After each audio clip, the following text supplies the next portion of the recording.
கிறிஸ்து இயேசுவுக்குள் பிரியமாய் அன்பாய் அழைக்கப்பட்ட அன்புக்குரிய சகோதர சகோதரிகள் அனைவருக்கும் அடியேனது அன்பையும் வாழ்த்துதலையும் இந்த வேளையிலே தெரிவித்துக் கொள்கிறேன். தேவன் கொடுத்த இந்த உன்னதமான ஒரு வாய்ப்பில் நம் சகோதர சகோதரிகளாக இந்த ஆராதனையில் நாம் கலந்து கொள்ளவும், பிதாவாகிய தேவனுடைய நாமத்திற்கு மகிமையாகவும் கர்த்தர் இயேசு கிறிஸ்துவின் நாமத்திற்கு மகிமையாக கூட இன்றைய நாள் பொழுது நாம் தியானிப்பதற்காக தெரிந்து கொண்ட தேவ செய்தியினுடைய தலைப்பு, சகோதரர் தெரிவித்தபடி தேவன் நம்மை அங்கீகரிக்க என்ன செய்வது? What should we do to be accepted by God? தேவன் நம்மை அல்லது நமது ஊழியத்தை அங்கீகரிக்க என்ன செய்வது? அப்போ இது ஒரு கேள்வியாக இந்த பாடமானது நம் மத்தியில் அங்கே துவங்குகிறதாக சொல்லி நம்ம பார்க்குறோம். ஸோ தேவன் நம்மை அங்கீகரிக்க என்ன செய்வது? பதில் எளிமையாக சொல்லணும் அப்படின்னம்னா, நம்மை முழுவதுமாக ஒப்பு கொடுக்கணும்.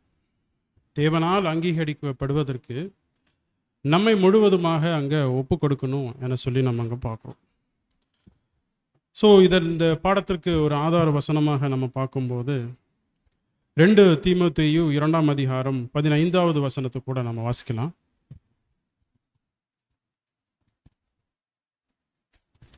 2 தீமோத்தேயு 2ஆம் அதிகாரம் வசனம் 15. நீ வெட்கப்படாத ஊழியக்காரனாயும் சத்திய வசனத்தை நிதானமாய் பகுத்து போதிக்கிறவனாயும் உன்னை தேவனுக்கு முன்பாக உத்தமனாக நிறுத்தும்படி ஜாக்கிரதையாயிரு. நீ வெட்கப்படாத ஊழியக்காரனாயும் சத்திய வசனத்தை நிதானமாய் பகுத்து போதிக்கிறவனாயும் உன்னை தேவனுக்கு முன்பாக உத்தமனாய் நிறுத்தும்படி ஜாக்கிரதையாக இரு என்கிற ஒரு வசனத்தை நாம் ஆதாரமாக கொண்டு இந்த பகுதியில் இருக்கக்கூடிய, இந்த வசனத்தில் இருக்கக்கூடிய வார்த்தைகளை நாம் பகுத்து நிதானமாக தியானிக்க முற்படலாம். ஸோ பிரியமான சகோதர சகோதரிகளே, நாம் கர்த்தர் இயேசு கிறிஸ்துவனுடைய பந்தி அனுசரிப்பை நாம் அனுசரித்தவர்களாக, அந்த ஒரு வருடாந்திர ஸ்லாக்கியம் பெற்றவர்களாக, நம்முடைய உடன்படிக்கையை புதுப்பித்தவர்களாக ஒரு புது வருடம் நமக்கு கொடுக்கப்பட்டிருக்குன்னு சொல்லி நம்ம பார்ப்போம். இப்படிப்பட்ட இந்த புது வருடத்தில் நாம் நம்முடைய வருடாந்திர கணக்குகளை நாம் ஒப்புவித்து நம்மை நாம் புதுப்பித்து கொண்டவர்களாக, புதிய மாவாக, புதிய பிசைந்த மாவாக இப்போ நம்ம காணப்படுறோம். ஸோ பழைய புளித்த மாவை எத்தனை பேர் நம்ம கலைஞ்சு போட்டிருக்கோம்? அஃப்கோர்ஸ் நாம் அந்த பந்தி அனுசரிப்புக்கு செல்வதற்கு முன்பாக பழைய புளித்த மாவை நாம் புறம்பே தள்ளினவர்களாக புதிய பிசைந்த மாவாக இருக்கும்படி அப்போஸ்தலனாகிய பவுல் நமக்கு அங்கே அறிவுரைகள் குறிப்பிடுறதாக நம்ம சொல்லி பார்க்குறோம். அப்படிப்பட்ட இந்த ஒரு பந்தி அனுசரிப்பில் நம்மை புதுப்பித்து கொண்டவர்களாக நாம் காணப்படும் போது எத்தனை பேர் புதிய பிசைந்த மாவாக நாம் அங்கே காணப்படுறோம்னு சொல்லி நாம் நிதானிக்க வேண்டியவர்களாக அங்கே இருக்கும். அப்படி இந்த ஒரு வருடாந்திர ஸ்லாக்கியத்திற்குள்ள கணக்கை நாம் புதுப்பித்து கொண்டவர்களாக, நம்முடைய உடன்படிக்கையை புதுப்பித்து கொண்டவர்களாக நம்ம காணப்பட்டு, பிற்பாடு சில நாட்கள் இப்போ கடந்து வந்திருக்கு, கர்த்தருடைய மரணத்தை நாம் நினைவு கூர்ந்தவர்களாகவும், பிற்பாடு உயிர்த்தெழுதலினுடைய அந்த பாடங்களை நம்ம தியானித்து கொண்டு வருகிறவர்களாகவும் தற்காலத்தில் நம்ம காணப்படுறோம். அப்போது உயிர்த்தெழுதல் அதனுடைய முக்கியத்துவம், மகத்துவம் என்ன என சொல்லி பல தியானங்கள் நம்ம மத்தியில் அங்கே கடந்து வரும்போது, கர்த்தர் இயேசு அவர் உயிர்த்தெழுந்துட்ட அந்த காரியங்கள், அதன் பிற்பாடு கர்த்தர் உயிர்த்தெழுந்த பிற்பாடு சீஷர்களோடு கர்த்தர் சம்பாஷிச்சுட்ட அந்த சம்பாஷணைகள் என சொல்லி அதனுடைய முக்கியத்துவம் எல்லாவற்றையும் நாம் தியானித்து கொண்டு வருகிறவர்களாக தற்காலத்தில் நாம் காணப்படுறோம். அப்படி கர்த்தர் இயேசு குறிப்பாக உயிர்த்தெழுந்து சீஷர்களை, அப்போஸ்தலர்களை சந்தித்தது என்கிற நிகழ்வானது, குறிப்பாக அவர்கள் அந்த உயிர்த்தெழுதலை அதன் மேல் அவர்கள் நம்பிக்கை வைக்கணும், திடன் கொள்ளணும். அப்படி திடன் கொண்டு கர்த்தர் இயேசு கிறிஸ்து அவர்களுக்கு கொடுத்துட்ட அந்த ஊழியத்தை, அதாவது சுவிசேஷத்தை உலகம் முழுவதும் சென்று நற்செய்தியாக அறிவிக்க அவர்களே இந்த ஒரு சபைக்கு ஆதார தூண்களாக இருக்கிறாங்க என சொல்லி நம்ம பார்ப்போம். அப்படியாக அவர்கள் அங்கே சாட்சி கொடுக்க வேண்டியவங்களாகவும், சாட்சியுள்ள ஒரு ஜீவியம் அவர்கள் ஜீவித்திட வேண்டியவர்களாகவும் அந்த முதல் காலகட்ட சபையில் அவர்கள் தேவனால் எதிர்பார்க்கப்பட்டவங்களாக அங்கே இருந்துட்டாங்க. அப்படிப்பட்ட அந்த சீஷர்கள் உலகம் முழுவதும் போய் மற்றவர்களை, அப்போஸ்தலர்களும் சரி சீஷர்களும் சரி, சுவிசேஷத்தை நற்செய்தியாக அறிவிக்கக்கூடிய அந்த ஒரு ஊழியத்தில் காணப்படக்கூடியவர்கள் இந்த ஒரு ஊழியத்தில் அவர்களை சீஷர்களாக அங்கே மாற்றிட அவர்கள் பிரயாசங்கள் அதிகம் ஏறெடுத்துட்டாங்கன்னு சொல்லி நம்ம பார்க்கணும். இது தேவனால் அங்கே ஒரு மெயின் ஊழியமாக அவர்கள் மத்தியில் எதிர்பார்க்கப்பட்ட ஒரு காரியமாக அந்நாட்களில் அங்கே இருந்துச்சு. இப்படி சீஷர்கள் கர்த்தர் மூலமாக பிதாவாகிய தேவனிடத்தில் தன்னை அர்ப்பணித்து கொண்டவர்கள். அப்போஸ்தலர்கள் மூலமாக, அந்நாட்களில் காணப்பட்ட சில சீஷர்கள் மூலமாக தேவனையும் கர்த்தரையும் அறிந்தவர்களாக, கர்த்தர் மூலம் பிதாவாகிய தேவனிடத்தில் தன்னை அர்ப்பணம் செய்தவர்கள் தேவனுக்கு ஒரு பிரியமான ஒரு வாழ்க்கை அந்நாட்களில் வாழ வேண்டும் என்பதற்காக ஒரு நல்ல ஒரு ஊழியம், தேவனுக்கு பிரியமான ஊழியம் அங்கே செய்தவர்களாக இருந்தாங்க. அதே போல பல வருடங்கள் 7 காலகட்ட சபையில் இப்போ அது நகர்ந்து கடைசி 7வது காலகட்ட சபையில் இப்போ காணப்படக்கூடிய நாமும் உண்மை சத்தியம் என்ன என தெரிஞ்சு கர்த்தர் மூலமாக பிதாவாகிய தேவனிடத்தில் நம்மை அர்ப்பணம் செய்து தேவனுக்கு ஒரு பிரியமான ஒரு வாழ்க்கை வாழ முற்படக்கூடியவர்களாகவும் தற்காலத்தில் நாம் காணப்படும். ஸோ இப்படிப்பட்ட சீஷர்கள் தேவனுக்கு பிரியமான, தேவனிடத்தில் அங்கீகாரம் பெறக்கூடிய ஊழியம் செஞ்சவங்களாகவும் இருந்தாங்க, தற்காலத்தில் செய்யக்கூடியவங்களாகவும் இருக்கிறாங்க. அதே போல கண்ணுக்கு தெரிகிற ராஜ்யத்தில் எதிர்காலத்தில் இதே போல சீஷிகளாகவும் தங்களை இந்த ஒரு சத்தியத்தின் பாதையில் தங்களை பிதாவாகிய தேவனிடத்தில் அர்ப்பணம் செய்து கீழ்ப்படிதல் உள்ள பிள்ளைகளாக எதிர்காலத்திலும் இதே ஒரு பிரியமான ஒரு வேலையை தான் செய்ய போகிறாங்கன்னு சொல்லி நம்ம பார்ப்போம். அப்படி தேவனையும் கர்த்தரையும் அறிந்து ஏற்றுக்கொண்டவர்கள் தற்காலத்தில், விசேஷமாக இந்த சுவிசேஷ யுக காலத்தில் சத்தியம் என்ன என்பதை உணர்ந்து உடனடியாக அந்த கீழ்ப்படிதலுக்குள்ளே போய் பிரதிஷ்டைக்கு தங்களை உட்படுத்தி கொண்டு இந்த ஒரு ஆசாரியத்துவ ஊழியத்தில் தங்களுடைய வாழ்க்கையை அவர்கள் செஞ்சு அந்த ஒரு பிரதிஷ்டைக்குள்ளாக செஞ்சு தங்களுடைய அர்ப்பணிப்பை அவர்கள் துவங்குகிறவர்களாகவும் தற்காலத்தில் காணப்படுறாங்கன்னு சொல்லி பார்க்கணும். அப்படியாக பழைய ஏற்பாட்டில் பிரதிஷ்டைக்கு அடுத்த காரியங்கள் அங்கே கொடுக்கப்பட்டிருக்கும். குறிப்பாக ஆரோனுடைய குமாரர்கள் ஆசாரியத்துவ ஊழியம் செய்யணும், அது தேவனால் அங்கீகரிக்கப்படணும்னா அவர்கள் முற்றுமுடிய அந்த நியமங்களை, பிரதிஷ்டைக்கு அடுத்த நியமங்களை அவர்கள் செய்ய வேண்டியவர்களாக இருந்துட்டாங்க. அப்படிப்பட்ட நியமங்களின் பிரகாரம் அவர்கள் அந்த காரியங்களை செஞ்சால் மாத்திரம்தான் அவர்கள் ஆசாரியத்துவத்திற்கு உகந்தவர்கள் என்கிற அந்த பிரதிஷ்டைக்கு அடுத்த நியமங்களை செய்யும் போது அது தேவனால் அங்கீகரிக்கப்பட்ட ஒரு ஆசாரியத்துவ ஊழியமாக அங்கே ஸ்டார்ட் ஆகுது என சொல்லி பார்க்கும். அப்போ பழைய ஏற்பாட்டில் குறிப்பாக லேவியர் 8ஆம் அதிகாரத்தில் இதற்கு உண்டான, அதாவது பிரதிஷ்டைக்கு உண்டான, ஆசாரியத்துவ பிரதிஷ்டைக்கு உண்டான அந்த காரியங்கள், நியமங்கள் அந்நாட்களில் தேவன் அவர்களுக்கு நியமங்களாக அங்கே கொடுத்துருந்தாங்கன்னு சொல்லி பார்க்கும். இப்படி தேவன் பிரதிஷ்டைக்கு அடுத்த காரியங்களை அவைகளின் மூலமாக ஆசாரியத்துவத்திற்கு என சொல்லி வரக்கூடியவர்கள் அது தேவனால் அங்கீகரிக்கப்பட வேண்டும் எனில் சில கட்டளைகள், நியமங்கள் அங்கே கடைபிடிச்சா மாத்திரம்தான் அந்த அங்கீகரிப்பு, ஆசாரியத்துவ ஊழியத்திற்கான அங்கீகரிப்பு அந்த இடத்துல காணப்படும் என சொல்லி நம்ம இங்கே பார்ப்போம். அப்போது ஆரோனுக்கு, பிரதான ஆசாரியனுக்கு என சொல்லி அந்த காளை பலி செலுத்தப்படுவதும், அதே போல ஆரோனுடைய குமாரர்களுக்கு என சொல்லி அந்த 2 ஆட்டுக்கிடாகள், ஒன்று சர்வாங்க தகன பலியாகவும் மற்றொன்று பிரதிஷ்டைக்கு அடுத்த பலிகளை செலுத்தக்கூடிய அந்த ஒரு பலியை ஏறெடுக்கக்கூடியதும் அந்த 2 ஆட்டுக்கிடாக்களுடைய பலிகள் அந்த இடத்துல நியமங்களாக அங்கே கொடுக்கப்பட்டிருக்கும். இவ்வாறாக ஆரோனும் ஆரோனுடைய குமாரர்களும் அந்த எண்ணெய், பரிசுத்தமாக உண்டாக்கப்பட்ட அந்த எண்ணெய் மூலம் அவர்கள் அபிஷேகம் செய்யப்படக்கூடியவர்களாகவும், பிற்பாடு அந்த பலிகளின் மூலமாக, குறிப்பாக பிரதிஷ்டைக்கு 2வது ஆட்டுக்கிடா பிரதிஷ்டைக்கு அடுத்த அந்த பலி செலுத்தக்கூடிய அந்த ஆட்டுக்கிடாவனுடைய பலி, அந்த இரத்தத்தின் மூலமாக குறிப்பாக ஆரோனுடைய குமாரர்களுடைய அந்த வலது காது, வலது பெருவிரல், அதே போல காலில் இருக்கக்கூடிய பெருவிரல் என சொல்லி அந்த இரத்தம் பூசப்படும். இவ்வாறு செய்யப்பட்டு அந்த நியமங்களை சரியான வகையில் அவர்கள் நிறைவேற்றும் பொழுதுதான் தேவன் அதைய பார்த்து ஆசாரியத்துவத்திற்கு என சொல்லி அங்கீகரிக்கக்கூடியவராக அங்கே இருக்கார்.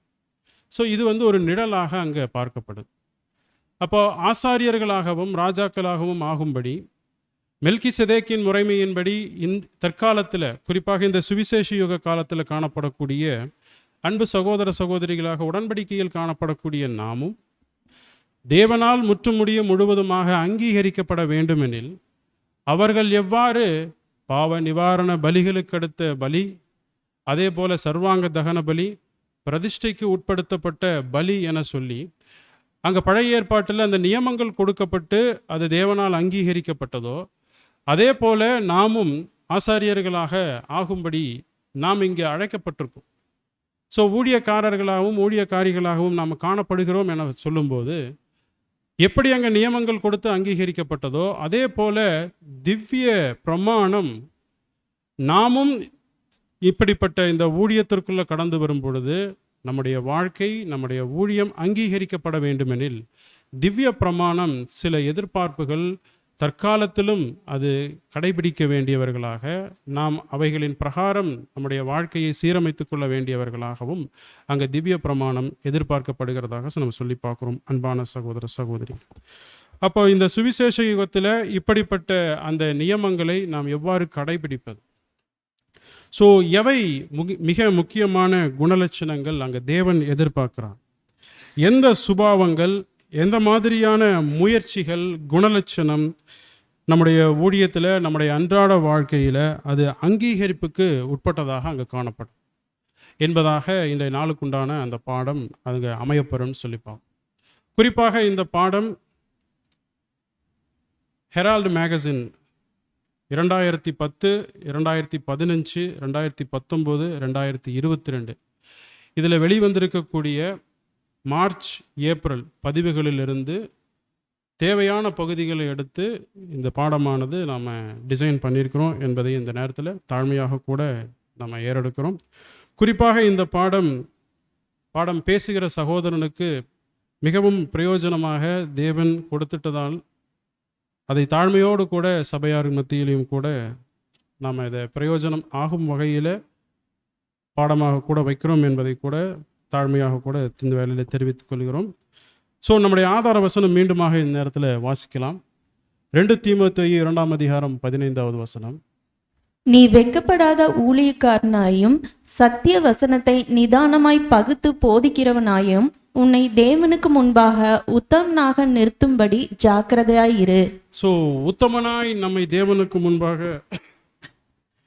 நிறுத்தும்படி எப்படியாக இருக்கணுமா? ரொம்ப விஜிலண்ட்டாக இருக்கணும், ஜாக்கிரதையாக அங்கே இருக்கணும். ஸோ பழைய ஏற்பாட்டில் அவர்கள் செய்ய வேண்டிய நியமங்களின் பிரகாரம் ஒரு வேலை செய்யலைன்னா அவர்கள் சிட்சைக்கும் தண்டித்தலுக்கும், ஈவன் அவர்களுடைய ஜீவன் மரித்து போகிற நிலைமைக்கும் கூட அங்கே ஆளாக வேண்டிய சூழல் அங்கே காணப்பட்டுச்சு. அப்போ அதை காட்டிலும் மிக பரிசுத்தமான ஒரு உன்னத அழைப்பிற்குள்ளே நாம் அழைக்கப்பட்டிருக்கிறோம் என சொல்லும்போது தேவன் எந்த அளவுக்கு நம்ம இடத்துல ஒரு பரிசுத்தத்தை அல்லது ஒரு எதிர்பார்த்தல் நம்ம இடத்துல தேவன் அங்கே கொண்டிருப்பார் என சொல்லி சற்று நிதானிக்க வேண்டியவங்களாக அங்கே. அப்போ தேவன் அந்த இடத்துல சொல்கிறாரு, உன்னை தேவனுக்கு முன்பாக உத்தமனாக நிறுத்தும்படி. அப்போ இந்த வசனத்தை நாம் சற்று பிரித்து பொருள் எடுக்க வேண்டியவங்களாக இருக்கும். பேசிக் கிளாஸில் நம்ம சில ஸ்டடீஸு குறித்து நம்ம பார்த்துருப்போம். ஊமைகள் பிரகாரம் நம்ம படிக்கிறது, கான்டெக்ஸ்டுவல் ஸ்டடி என்ன சொல்லுவாங்க, கருப்பொருள் அறிந்து படித்தல்.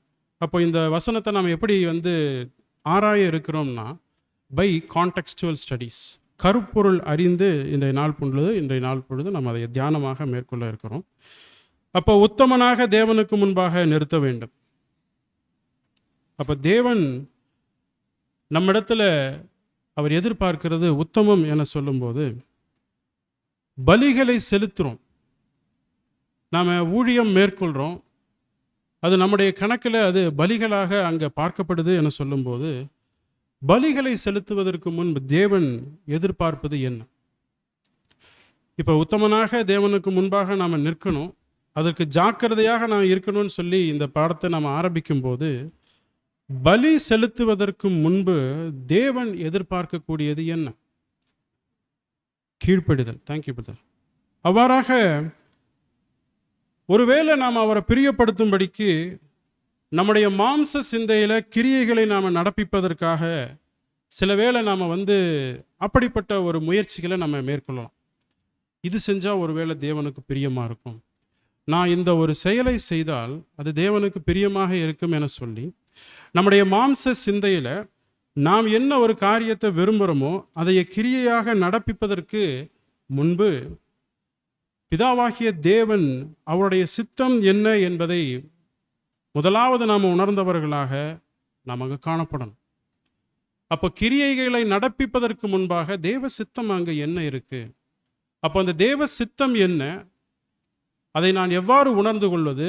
ஒருவேளை அதற்கே உண்டான தேவனுடைய சத்தம் நம்முடைய காதுகளில் கேட்கப்படும் போது முற்றுமுடிய அதற்கு நாம் கீழ்ப்படுத்தக்கூடியவர்களாக, கீழ்ப்படியக்கூடியவர்களாக அங்கு காணப்படணும். அப்படிப்பட்ட அந்த கீழ்ப்படிதல் என்பது தேவனுடைய பார்வையில் அங்கீகரிப்புக்கு உட்பட்டதாக அங்கே காணப்படும். நம்முடைய வாழ்க்கையும் சரி, நம்முடைய ஊழியம் சரி, அது தேவனால் அங்கீகரிக்கப்பட வேண்டுமெனில் என்ன செய்வது? முதலாவது கீழ்ப்படிதல் என சொல்லி நமக்கு பார்க்கணும். வசனம் 1 சாமுவேல் 15ஆம் அதிகாரம் 22வது வசனம்.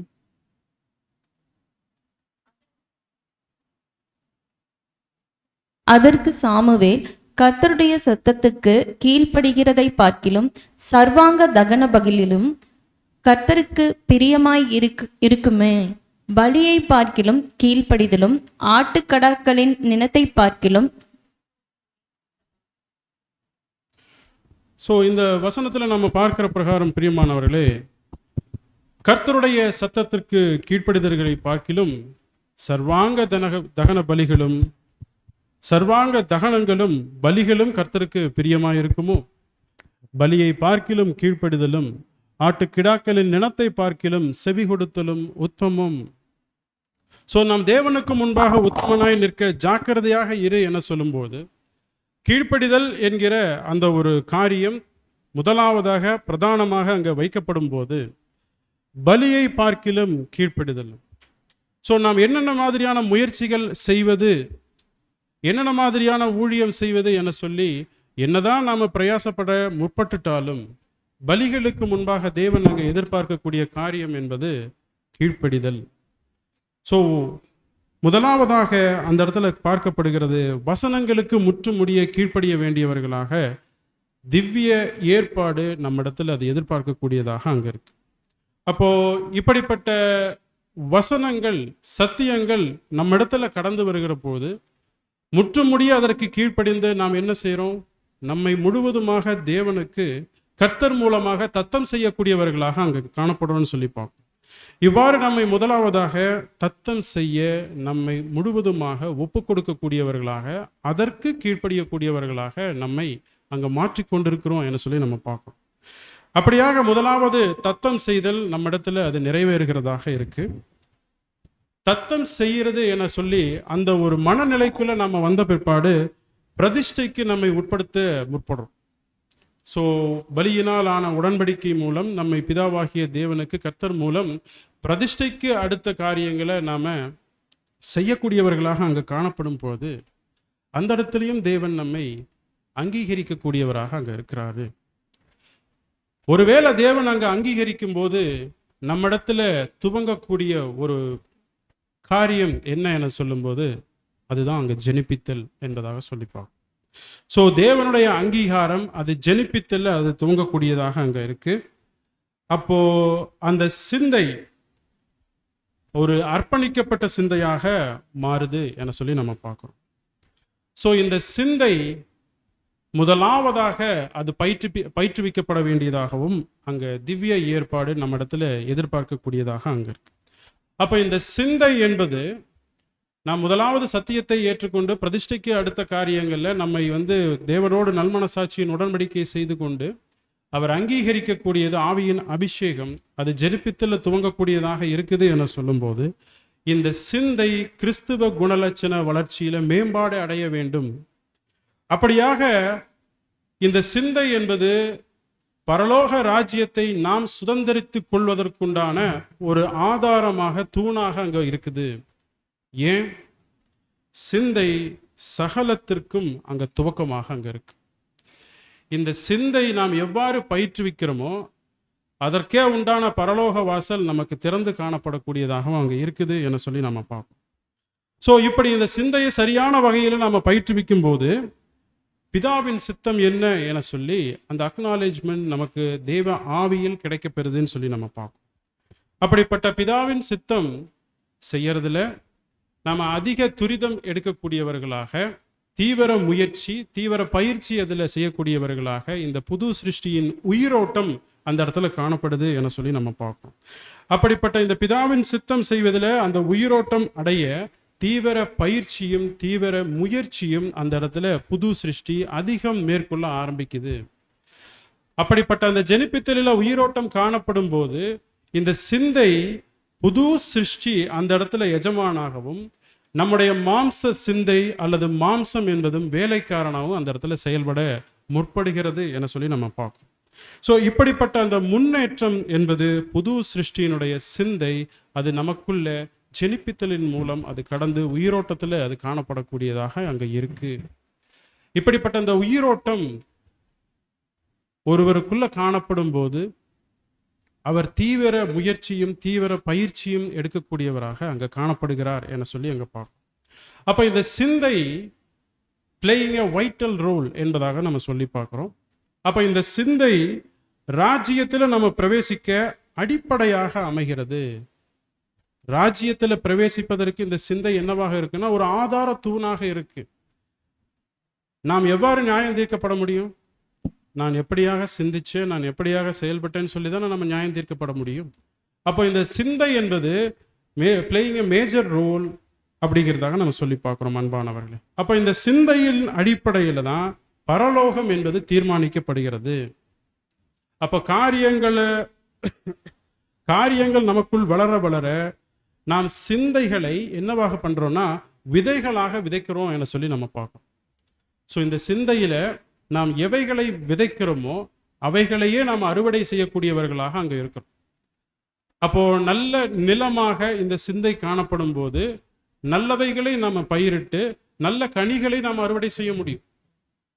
அப்போ இந்த சிந்தையில தீமையானவைகளையும் தவறானவைகளையும் நாம் விதைக்கும் பொழுது எதைத்தான் நாம் அறுவடை செஞ்சிட முடியும்?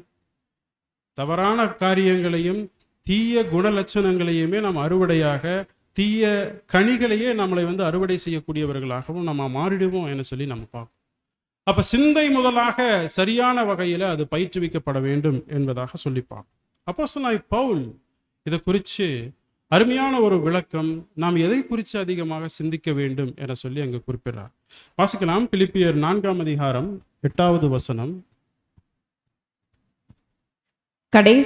கடைசியாக சகோதரரே, உண்மையுள்ளவைகள் எவைகளோ, ஒழுக்கமுள்ளவைகள் எவைகளோ, நீதியுள்ளவைகள் எவைகளோ, கற்புள்ளவைகள் எவைகளோ, அன்புள்ளவைகள் எவைகளோ, நற்கீர்த்தி உள்ளவைகள் எவைகளோ, புண்ணியம் எதுவோ, புகழ் எதுவோ, அவைகளையே சிந்தித்துக் கொண்டிருங்கள். ஸோ அந்த முந்தின ஸ்லைடில் நம்ம பார்க்குறோம் பிரியமானவர்களே, அந்த கீழ்ப்படிதல் என்கிற தலைப்பில் தத்தம் செய்தல். முன்னாடி ஸ்லைடு. ஸோ அந்த கீழ்ப்படிதலை நம்ம இப்போதான் அதை தியானிச்சுட்டு வந்தோம். தத்தம் செய்தல் என்பது முதலாவது காரியம். பிற்பாடு பிரதிஷ்டைக்கு அடுத்த வகையில் நம்மை உட்படுத்துவது. பிற்பாடு ஜெனிப்பித்தல், பிதாவாகிய தேவனால் அது அந்த ஆவி நமக்கு அருளப்பட்டு அதில் உயிரோட்டம் நம்ம இடத்துல காணப்படுவது என்பது இந்த கீழ்ப்படிதலுக்கு கீழாக வரக்கூடிய பகுதிகளாக இருக்கு. இப்படி நம்ம இந்த உயிரோட்டத்தில் நாம் காணப்படும் பொழுது எவைகளை நாம் சிந்தையில் பயிற்றுவிக்க வேண்டும் அல்லது எவைகளை நாம் சிந்திக்க வேண்டும் என சொல்லும் பொழுது தான் அந்த வசனம் அந்த இடத்துல காணப்பட்டுச்சு. பிலிப்பியர் 4ஆம் அதிகாரம் 8வது வசனம். உண்மை உள்ளவைகள், ஒழுக்கம் உள்ளவைகள், நீதி உள்ளவைகள், கற்புள்ளவைகள், அன்புள்ளவைகள், நற்கீர்த்தி, புண்ணியம், புகழ், இந்த காரியங்களை குறித்து அங்கே சிந்திச்சு கொண்டிருங்க என்பதாக அப்போஸ்தலனாகிய பவுல் நமக்கு ஒரு ஆலோசனை குறிப்பிடுறார். அன்பானவர்கள், இப்படிப்பட்ட இந்த ஒரு மேலான ஆலோசனை என்பது சிந்தை எவ்வாறு நமக்குள்ள பயிற்றுவிக்கப்பட வேண்டும், நாம் எதைகளை குறித்து அதிகமாக சிந்திக்க வேண்டும் என சொல்லி அந்த இடத்துல ஒரு நல்ல நிலத்தில் விதைக்கக்கூடிய அந்த விதை எப்படியாக அறுவடை ஆக வேண்டும் என சொல்லி அப்போஸ்தலனாகிய பவுல் இந்த இடத்துல அருமையான ஒரு விளக்கம் தரக்கூடியதாக அங்கே இருக்குது என சொல்லி நம்ம பார்ப்போம். ஸோ உண்மை உள்ளவைகள் எவைகளும், ஒழுக்கம் உள்ளவைகள் எவைகளும், நீதியுள்ளவைகள் எவைகளோ, கற்புள்ளவைகள் எவைகளோ, அன்புள்ளவைகள் எவைகளோ, நற்கீர்த்தி உள்ளவைகள் எவைகளோ, புண்ணியம் எதுவோ, புகழ் எதுவோ, அதை குறிச்சே நீங்கள் சிந்திச்சுட்டு இருங்க. அப்போ அதை குறிச்சே நாம் சிந்திச்சுட்டு இருக்கும்போது எது மேலானவைகளாக நமக்குள்ள வளர ஆரம்பிக்கும்னா, ஸ்பிரிட் பீயிங், நமக்குள்ள இருக்கக்கூடிய ஆவி, பரிசுத்த ஆவி, அது நமக்குள்ள மேலானவைகளாக அங்கே வளர ஆரம்பிக்கும் என்பதாக சொல்லிப்பா. ஸோ நம்ம அந்த போஜனம் கொடுப்பது ஸ்பிரிட் பீயிங், அந்த நியூ கிரியேஷன் நமக்குள்ள நன்கு வளர ஆரம்பிப்பதற்கு நம்மை அந்த சிந்தையை சரியான வகையில் பயிற்றுவிக்கப்பட வேண்டியவர்களாக அங்கே இருக்கும். அப்போ தற்காலத்தில் நம்முடைய அலுவலுக்கு அடுத்த காரியங்களிலும் அல்லது தேவையில்லாத யோசனைகளை நாம் செய்கிற பொழுது அந்த இடத்துல நல்ல கனிகளை நம்மளால் அறுவடை செஞ்சிட முடியாது என சொல்லிப்போம். அப்போ நம்முடைய ஆதார வசனத்தில் நாம் பார்த்துட்டு வந்த பிரகாரம் உன்னை தேவனுக்கு முன்பாக உத்தமனாக நிறுத்தும்படி என சொல்லி நாம் ஆரம்பிச்சும் பொழுது அங்கே கீழ்ப்படிதல் என்பது முதலாவது பிரதானமாக அங்கே பார்க்கப்பட்டுச்சு. அந்த கீழ்ப்படிதலில் நாம் நம்மை எவ்வாறு சிந்தையில் நம்மை பயிற்றுவிக்கப்பட வேண்டும் என்பது திவ்ய ஏற்பாடு நம்ம இடத்துல எதிர்பார்க்கக்கூடிய காரியமாக அங்கே இருந்துச்சு என சொல்லி நம்ம பார்ப்போம். அப்போ தேவனுக்கு முன்பாக நம்மை உத்தமனாக நிறுத்த வேண்டும் என சொல்லும்போது அந்த ஜாக்கிரதையாக இருக்கக்கூடிய பட்டியலில் ரெண்டாவதாக நாம் பார்க்கப்பட வேண்டியது, அல்லது தேவன் நம்மை அங்கீகரிக்கணும்னா ரெண்டாவதாக நம்மை நாமே குறித்து நிதானிக்க வேண்டிய ஒரு காரியம் என்ன என சொல்லும்போது, ரெண்டாவது காரியம் மிக மோசமான பாவம். மிக மோசமான பாவம் என சொல்லி அங்கு கொடுக்கப்படுது. எது மிக மோசமான பாவம் அன்பானவர்களே?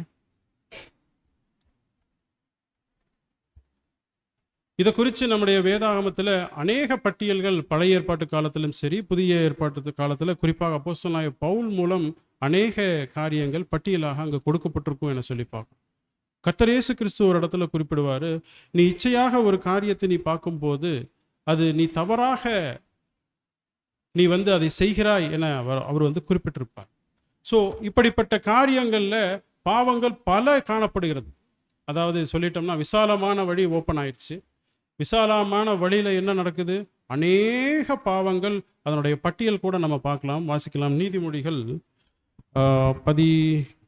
6ஆம் அதிகாரம் 16 to 19. மேட்டிமையான கண்கள், பொய் நாவு, குற்றமற்றவர்களுடைய இரத்தம் சிந்துகை, துர் ஆலோசனையை பிணைக்கும் இருதயம், தீங்கு செய்வதற்கு விரைந்தோடு கால், அபத்தம் பேசும் பொய் சாட்சி, சகோதரருக்குள்ளே விரோதத்தை உண்டு பண்ணுதல்.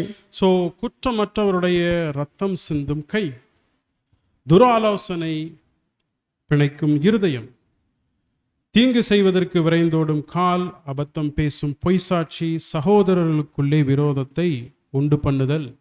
இது பழைய ஏற்பாட்டில் நமக்கு கிடைக்கப்படக்கூடிய காரியம் சாலமோன் ஞானி மூலமா.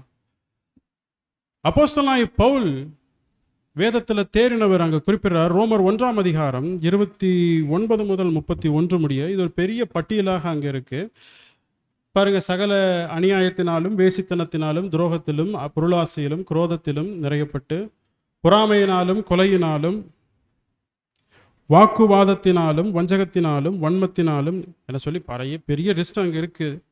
இவைகள் எல்லாமே என்ன என சொல்லி பார்க்கும் பொழுது பாவம்.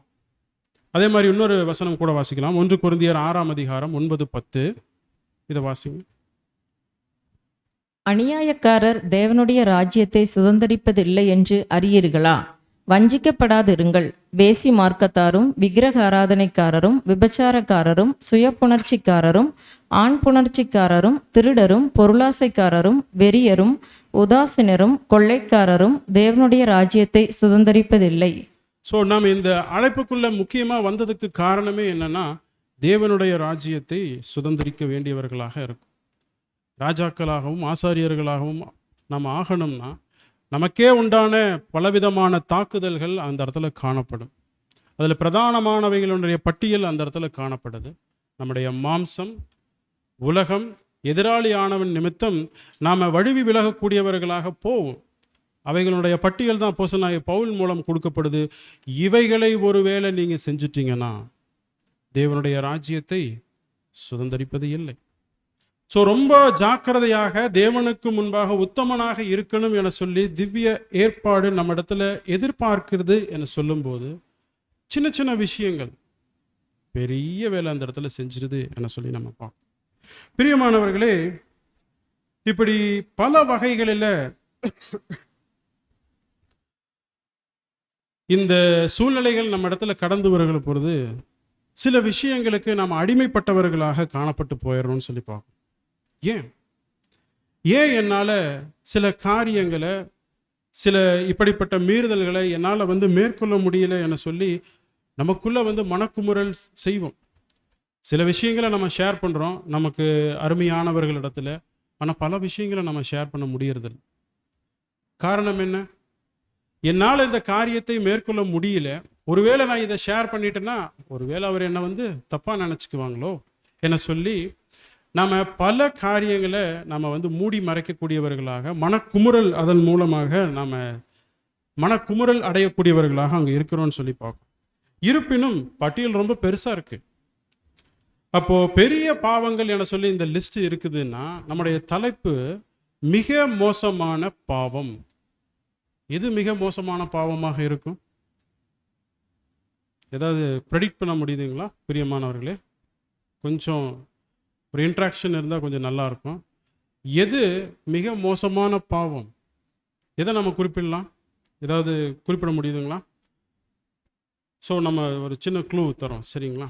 சின்ன சின்ன வீக்னஸ் நமக்குள்ளே காணப்படக்கூடியது கோபத்தின் உணர்வுகள், அல்லது பழிவாங்குதல், வெறுப்பு, தன்னை தகுதியற்றவனாக எண்ணக்கூடிய தாழ்வு மனப்பான்மையின் போக்கு, பகைமை, பொறாமை, போட்டி, களியாட்டம். இது நம்முடைய அன்றாட ஜீவியத்தில் இருக்கக்கூடியதாக இருக்கும். அப்போ இதை காட்டிலும் பெரிய பெரிய பாவங்கள் லிஸ்ட்டு அந்த இடத்துல அப்போஸ்தலனாகிய பவுல் அங்கே குறிப்பிட்டிருந்தார். அதே போல் சாலமோன் ஞானி அங்கே குறிப்பிட்டிருந்தார் என்று சொல்லும்போது, இப்போ நம்முடைய ஃபோக்கஸை அப்படியே ஊழியத்தின் அனுபவங்களை நம்ம பார்க்கலாம். அடுத்த ஸ்லைடு பாருங்கள். நெக்ஸ்ட் ஸ்லைடு போடுங்க.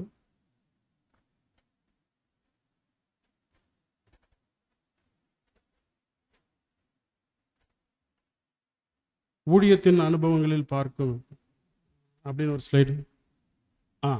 ஊழியத்தின் கண்ணோட்டத்தில் பாருங்க.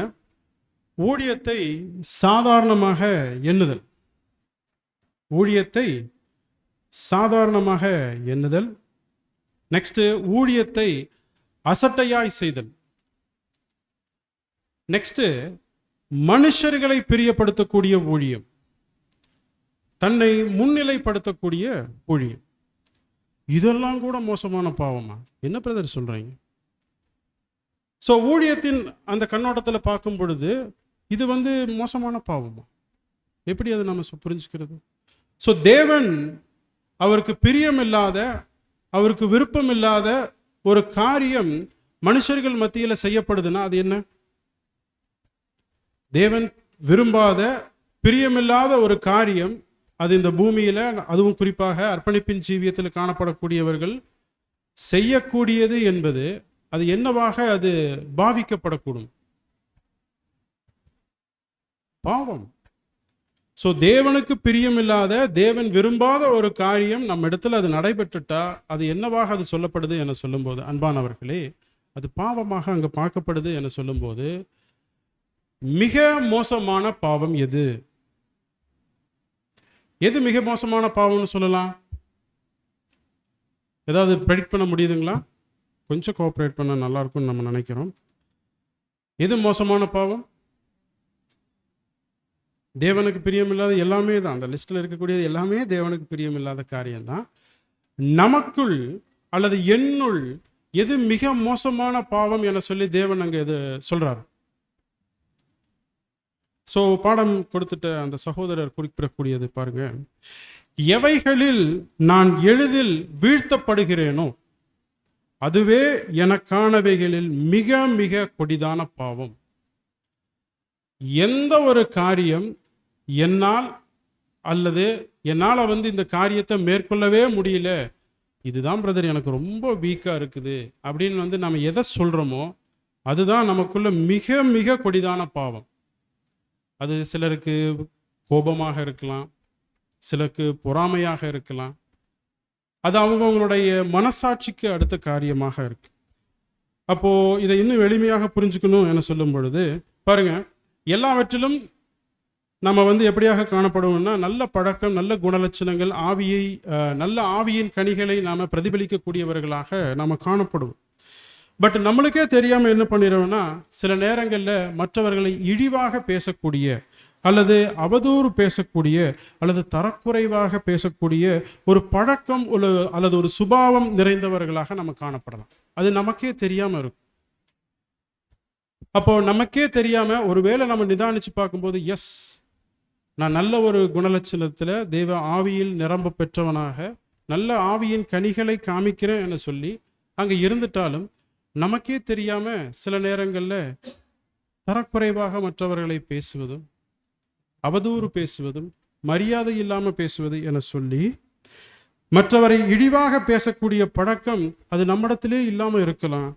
அப்போ நமக்கே உண்டான மிக மோசமான பாவங்கள்ல எது அந்த இடத்துல பிரதானமாக தேவனால் அங்கே பார்க்கப்படுதுன்னா, நாம் எந்த இடத்துல வீக்காக இருக்கிறோம் அப்படிங்கிறது பிரதானமாக அல்லது மிக மோசமான பாவமாக அங்கே பார்க்கப்படுது என சொல்லி நம்ம பார்க்கணும். அப்போ பல மோசமான பழக்கங்கள் நம்ம இடத்துல இல்லாமல் இருக்கலாம். எஸ், பாவ வாழ்க்கையில் நான் வந்து தற்காத்து கொண்டிருக்கிறேன்னு சொல்லி நாம் வாழ்ந்து கொண்டிருக்கலாம் அன்பானவர்களே. அப்போ ஒருவேளை மறைவான பாவத்தில், அதை சொல்ல முடியாத ஒரு பாவ வாழ்க்கையில் தன்னையே சீரழித்து கொண்டவர்களாகவும் காணப்படலாம். அப்போ இப்படிப்பட்ட வகையில் மிக மோசமான பாவம் அந்த இடத்துல தேவன் அங்கே நம்முடைய ஊழியத்தின் மத்தியில் நம்முடைய வாழ்க்கையில் அங்கே பார்க்குறாரு என சொல்லி நம்ம பார்க்கணும். சில நேரங்களில் பார்க்கலாம், தன்னை முதன்மைப்படுத்தும் பெருமிதத்தின் ஆவி தன்னுள் செயல்படுவதை அறியாது காணப்படக்கூடிய சூழ்நிலை அந்த இடத்துல இருக்கலாம் என சொல்லி நம்ம பார்க்கணும். அப்போது மிக மோசமான பாவம் என சொல்லி அந்த திவ்ய ஏற்பாடில் அங்கே தேவன் அங்கே பார்க்கிறது என சொல்லும்போது, நாம் எளிதில் சுற்றி கொள்ளும் பாவம் எதுவோ அல்லது நம்மை எளிதில் சுற்றி கொள்ளக்கூடிய பாவம், நான் இதில் வந்து கரெக்டாக மாட்டிறேன், எப்படியோ அந்த இடத்துல நான் வந்து வீக்னஸாக இருக்கேன், வீக்காக இருக்கிறேன் அப்படின்னு சொல்லி நாம் எதை நமக்குள்ள ஒரு வீக் பாயிண்ட்டாக நாம் நினச்சிருக்கிறோமோ அதுவே நமக்கு உண்டான மிக பெரிதான கொடிதான நமக்கான பாவமாக அங்கே பார்க்கப்படுது என சொல்லி பார்க்கும். அப்போ இப்படிப்பட்ட அந்த பாவ சிந்தை மேற்கொள்ளப்பட வேண்டுமானால் இது மேற்கொள்ளப்பட முடியுமா? அஃப்கோர்ஸ், அதுதான் நமக்கே உண்டான ரேஸாக இங்கே இருக்குது என சொல்லிப்பாங்க. ஒருவேளை நம்முடைய அர்ப்பணிப்பின் ஜீவியத்தில் அந்த புது சிருஷ்டி சரியான வகையில் நாம் மேற்கொள்வதற்கு அல்லது அதுக்கு சரியான வகையில் நம்ம இடத்துல கமாண்ட் செய்வதற்கு நாம் முழுவதுமாக கீழ்ப்படிய ஒப்பு கொடுக்க முற்படும் பொழுது இப்படிப்பட்டதான அந்த வீக்னஸ்லேருந்து நம்மளால் வந்து மேற்கொள்ள முடியும், நாம் மேலே வர முடியும் என்பதாக சொல்லி பார்க்குறோம். ஒருவேளை நமக்கே உண்டான அந்த மிக மோசமான பாவத்தை நாம் மேற்கொள்ள ஆரம்பிச்சிட்டோன்னு வைங்களேன், இப்படிப்பட்ட பெரிய ஒரு பட்டியல் பாருங்க, நீதிமொழிகள் 6, ரோமர் 1வது அதிகாரம், 1 கொரிந்தியர்லாம் சொல்லப்பட்ட இந்த மிகப்பெரிய விசாலமான வழியின் மூலம் திறக்கப்பட்ட பாவங்கள்லேருந்து ரொம்ப எளிதாக வெளியே வந்துடலாம். என்னுடைய மைனஸ் பாயிண்ட் எதுவோ அதை என்னால் மேற்கொள்ள முடிஞ்சதுன்னா, பலவிதமான சூழ்நிலைகளில் பாவம் செய்யக்கூடிய சூழ்நிலை வந்தாலும் அவற்றை நம்மளால் மேற்கொள்ள முடியும் என்கிறதாக சொல்லி பார்க்குறோம் அன்பான சகோதர சகோதரிகள். அப்போது முதலாவதாக பார்த்துட்ட காரியம் கீழ்ப்படிதல். கீழ்ப்படிதலில் பிரதிஷ்டைக்கு நம்மை உட்படுத்தும் பொழுது நீதியின் வஸ்திரம் நமக்கு போற்றப்படுகிறது. அந்த நீதியின் வஸ்திரம் போர்த்தப்படுகிறதன் மூலமாக அந்த அர்ப்பணிக்கப்பட்ட சிந்தையில் நாம் இந்த மிக மோசமான பாவத்தை விட்டு விலகக்கூடியவர்களாகவும் புது சிருஷ்டியை நாம் தரிப்பித்து கொண்டவர்களாகவும் பிதாவின் சித்தம் அதில் நாம் நிறைவேற்ற செய்ய வேண்டியவர்களாகவும் அங்கே திவ்ய ஏற்பாடு நம்ம இடத்துல எதிர்பார்க்கக்கூடியதாக அங்கே இருக்கு. இப்படி நீதியின் வஸ்திரம் போற்றக்கூடியவர்களாக நம்ம காணப்படும் பொழுது நம்மிடத்துல எதிர்பார்க்கப்படுவது என்னன்னா, தேவன் நம்மை அங்கீகரிக்கணும்னா கர்த்தரிடத்துல நம்மை முழுவதுமாக ஒப்பு கொடுத்துடணும். ஏன்னா நமக்காக பரிந்து பேசுகிற பரிகாரி அங்கே காணப்படுறார். அப்போ பாவங்களிலிருந்து மீண்டு வரவும் அதற்கே உண்டான மன்னிப்பு நமக்கு கிடைக்க பெறவும் நீதிபரராகிய கர்த்தர் இயேசு கிறிஸ்து நமக்காக அங்கே காத்து கொண்டிருக்கிறார் என்கிறதாக சொல்லி பார்க்கும். அப்போ கீழ்ப்படிதல் நம்ம இடத்துல காணப்படுது. மிக மோசமான பாவம் என்ன என்பதை நம்மளால் இப்போ நிதானிக்க முடிகிறது. அவைகளிலிருந்து விட்டு வருவதற்குண்டான படிநிலைகளை நாம் மேற்கொள்கிறோம் என சொல்லும்போது, மிக முக்கியமான ஒரு குணலட்சணம் கிறிஸ்துவ வளர்ச்சிக்கு மிக முக்கிய ஆதாரமாக எதிர்பார்க்கக்கூடியது நம்ம இடத்துல காணப்படுதா என சொல்லி சற்று நிதானிக்க வேண்டியவர்களாக அங்கே இருக்கிறோம் பிரியமானவர்கள். ஏன்னா இந்த கிறிஸ்துவ குணலட்சணம் இந்த கிறிஸ்துவ வளர்ச்சிக்கு மிக ஆதாரமாக காணப்படக்கூடிய ஒரு ஆதார தூண் என சொல்லும்போது அந்த குணலட்சணம் தான் மூன்றாவதான காரியம். அது மனத்தாழ்மை. மனத்தாழ்மையை நாம் வெளிப்படுத்தக்கூடியவர்களாக, அது நம்முடைய இருதயத்திலிருந்து வரக்கூடியதாக அங்கே காணப்படணும். அப்போ கிறிஸ்துவின் அடிச்சுவடை பின்பற்றுகிறோம் என சொல்லி நாம் சொல்லிடுறோம். அப்போ தன்னோட உடன்படிக்கையில உண்மையுள்ளவர்கள் என நிரூபிக்க நாம் வேண்டுமெனில், அல்லது தேவன் நம்மை அங்கீகரிக்க வேண்டுமெனில், தேவன் அங்கே எதிர்பார்க்கக்கூடியது தாழ்மை, மனத்தாழ்மை என சொல்லி நம்ம பார்க்கணும். கர்த்தர் இயேசு கிறிஸ்து அண்ட சராசரத்திற்கும் எஜமானர். அவரே சிருஷ்டிப்புக்கு காரணராக, வார்த்தையாக, அவரே சொந்தக்காரராக அங்கு காணப்பட்டார். சாதாரண ஒரு மனுக்குலம் பாவத்திற்குள்ள காணப்பட்ட போது தன்னை முற்றுமுடிய தாழ்த்தி மனித ரூபமானார். தேவனுடைய அன்பு அந்த இடத்துல விளங்கினதாக நாம் சொல்லி பார்க்கும்போது, கர்த்தர் அவர் கொண்டிருந்த அந்த குணலட்சணம் மனத்தாழ்மை. இதற்கு ஆதாரம் சீஷர்களுடைய பாதங்களை கழுவினது என சொல்லி நம்ம பார்ப்போம். சில வாரங்களுக்கு முன்பாக சகோதரர் ஒரு அருமையான அந்த விளக்கம் கொடுத்திருந்தார். அதை சற்று நான் நினைப்பூட்ட மாத்திரம் செய்யணும். ஸோ திவ்ய ஏற்பாடு அது கேட்கவே இல்லை, வேதாகமத்தில் அது பதிவு செய்யப்படவே இல்லை. ஆனால் கர்த்தர் என்ன பண்ணாருன்னா பாதங்களை கழுவினார். நான் எப்பேற்பட்ட ஐஸ்வர்யவானாக அங்கே இருந்தேன், இருப்பினும் உங்களுடைய கால்களை பாதங்களை நான் கழுவுறேன் என சொல்லும்போது அந்த திவ்ய ஏற்பாடு என்ன எதிர்பார்க்குது? அவர் கால்களை கழுவணும்னு எதிர்பார்த்துதா? இல்லை. மனத்தாழ்மையை நிரூபிப்பதற்குண்டான ஒரு ஆதாரமாக அந்த இடத்துல காணப்பட்டுச்சு. தேவன் அதில் பிரியமா இருந்தார், தேவன் அதை அங்கீகரிச்சார். அப்ப அதே போல கர்த்தருடைய அடிச்சுவடுகளை பின்பற்றக்கூடியவர்களாக இருக்கக்கூடிய நாம் திவ்ய ஏற்பாடு எதிர்பார்க்கக்கூடியது மனத்தாழ்மை. அது நம்முடைய குணலட்சணத்துல அது பிரதிபலிக்கக்கூடியதாக தேவன் அங்க எதிர்பார்க்கிறான்னு சொல்லி பார்க்கணும். அப்போ போலித்தாழ்மை என்பது கண்டிப்பாக ஒரு நாள் அது வெளியரங்கம் ஆகிடும் என சொல்லி நம்ம பார்க்கும்போது, தேவனது அங்கீகரிப்புக்கு மனத்தாழ்மை என்பது தவிர்க்க முடியாத ஒன்று. ஸோ தேவனது அங்கீகரிப்புக்கு மனத்தாழ்மை என்பது தவிர்க்க முடியாத ஒன்றாக அங்கே இருக்கு. எஸ், தேவனுக்கு முன்பாக நாம் அங்கீகரிக்கப்பட வேண்டுமா? கீழ்ப்படிதல். தேவனுக்கு முன்பாக உத்தமனாக நிறுத்தும்படி ஜாக்கிரதையாக நாம் அங்கே இருக்கணுமா? முதலாவது கீழ்ப்படிதல். ரெண்டாவது நம்முடைய பாவங்கள் என்ன, அதில் மிக மோசமான பாவம் என்னால் எதை விட முடியலையோ அதை விடுவது.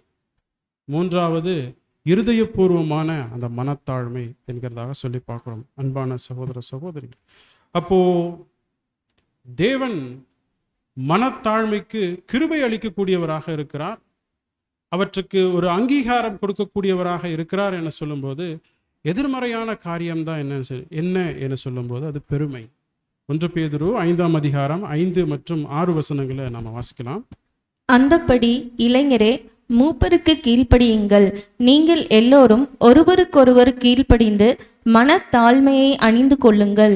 பெருமை உள்ளவர்களுக்கு தேவன் எதிர்த்து நிற்கிறார், தாழ்மை உள்ளவர்களுக்கோ கிருபை அளிக்கிறார். ஆகையால் ஏற்ற காலத்திலே தேவன் உங்களை உயர்த்தும்படிக்கு அவருடைய பலத்த கைக்குள் அடங்கியிருங்கள். ஸோ அந்தப்படி இளைஞரே, மூப்பருக்கு கீழ்ப்படியுங்கள். நீங்கள் எல்லாரும் ஒருவருக்கொருவர் கீழ்ப்படிந்து, ரொம்ப வேலிடான ஒரு பாயிண்ட், மனத்தாழ்மைக்கு உண்டான ஒரு எடுத்துக்காட்டாக அங்கே இருக்கு. நீங்கள் எல்லாரும் ஒருவருக்கொருவர் கீழ்ப்படிந்து மன தாழ்மையை அணிந்து கொள்ளுங்கள். ஸோ பெருமையுள்ளவர்களுக்கு தேவன் அங்கு எதிர்த்து நிற்கிறவராகவும், தாழ்மையுள்ளவர்களுக்கோ அவர் கிருபை, அவர் தாழ்மையுள்ளவர்களுக்கு அந்த அங்கீகரிப்பு கொடுக்கக்கூடியவராகவும் அங்கே இருக்கிறார். அப்போ அப்படிப்பட்ட ஒரு அங்கீகரிப்பு நமக்கு கிடைக்கப்பட வேண்டுமெனில் அடுத்த வசனம் தான் நமக்கு அங்கே குறிப்பிடுது, ஏற்ற காலத்திலே தேவன் உங்களை உயர்த்தும்படிக்கு அவருடைய பலத்த கைக்குள் அடங்கியிருங்கள். ஸோ ஏற்ற காலம் என்பது அது தற்கால இந்த ஜீவியத்தின் நாட்களிலும் இருக்கலாம், அல்லது திரைக்கு அப்பால தேவன் நம்மை உயர்த்தும்படியாகவும் அது காணப்படலாம். ஸோ ஏற்ற காலத்தில் தேவன் நம்மை உயர்த்தும்படிக்கு அவருடைய பலத்த கைக்குள் மனத்தாழ்மையோடு அடங்கி இருங்கள் என்கிறதாக சொல்லி அந்த வசனம் நமக்கு குறிப்பிடுது. பிரியமான சகோதர சகோதரி, அப்போ நம்மளை யார் தான் உயர்த்தணும் என சொல்லும்போது தேவன் அங்கே உயர்த்தணும் என்கிறதாக சொல்லிப்பாங்க. ஸோ பிரியமானவர்களே, ஒருவேளை தேவன் கொடுக்க நினைப்பதை எக்காரணத்தினாலும் மனுஷனால அங்கே தடுக்க முடியாது. அப்போ அதே போல தேவன் தடுக்க நினைப்பதை நாம் என்னதான் முயற்சி செஞ்சிட்டாலும், எவ்வளோதான் பிரயாசப்பட்டுட்டாலும் அதை நம்மளால் அடைஞ்சிட முடியாது என சொல்லி நம்ம பார்க்கணும். ஸோ அப்போ தேவன் எதிர்பார்க்கிற காரியம் மனத்தாழ்மை. அது மனப்பூர்வமாய் சுபாவத்திலிருந்து வெளிப்படக்கூடியதாக அங்கு காணப்படும். அப்போ மாய்மாலமாக வெளித்தோற்றமான மனத்தாழ்மை என்பது சுபாவத்தில் இருதயத்தின் நிறைவு வாய் பேசும் என சொல்லும்போது, மாய்மாலமான அந்த மனத்தாழ்மை கண்டிப்பாக ஒரு நாள் அது வெளியரங்கமாகிவிடும்.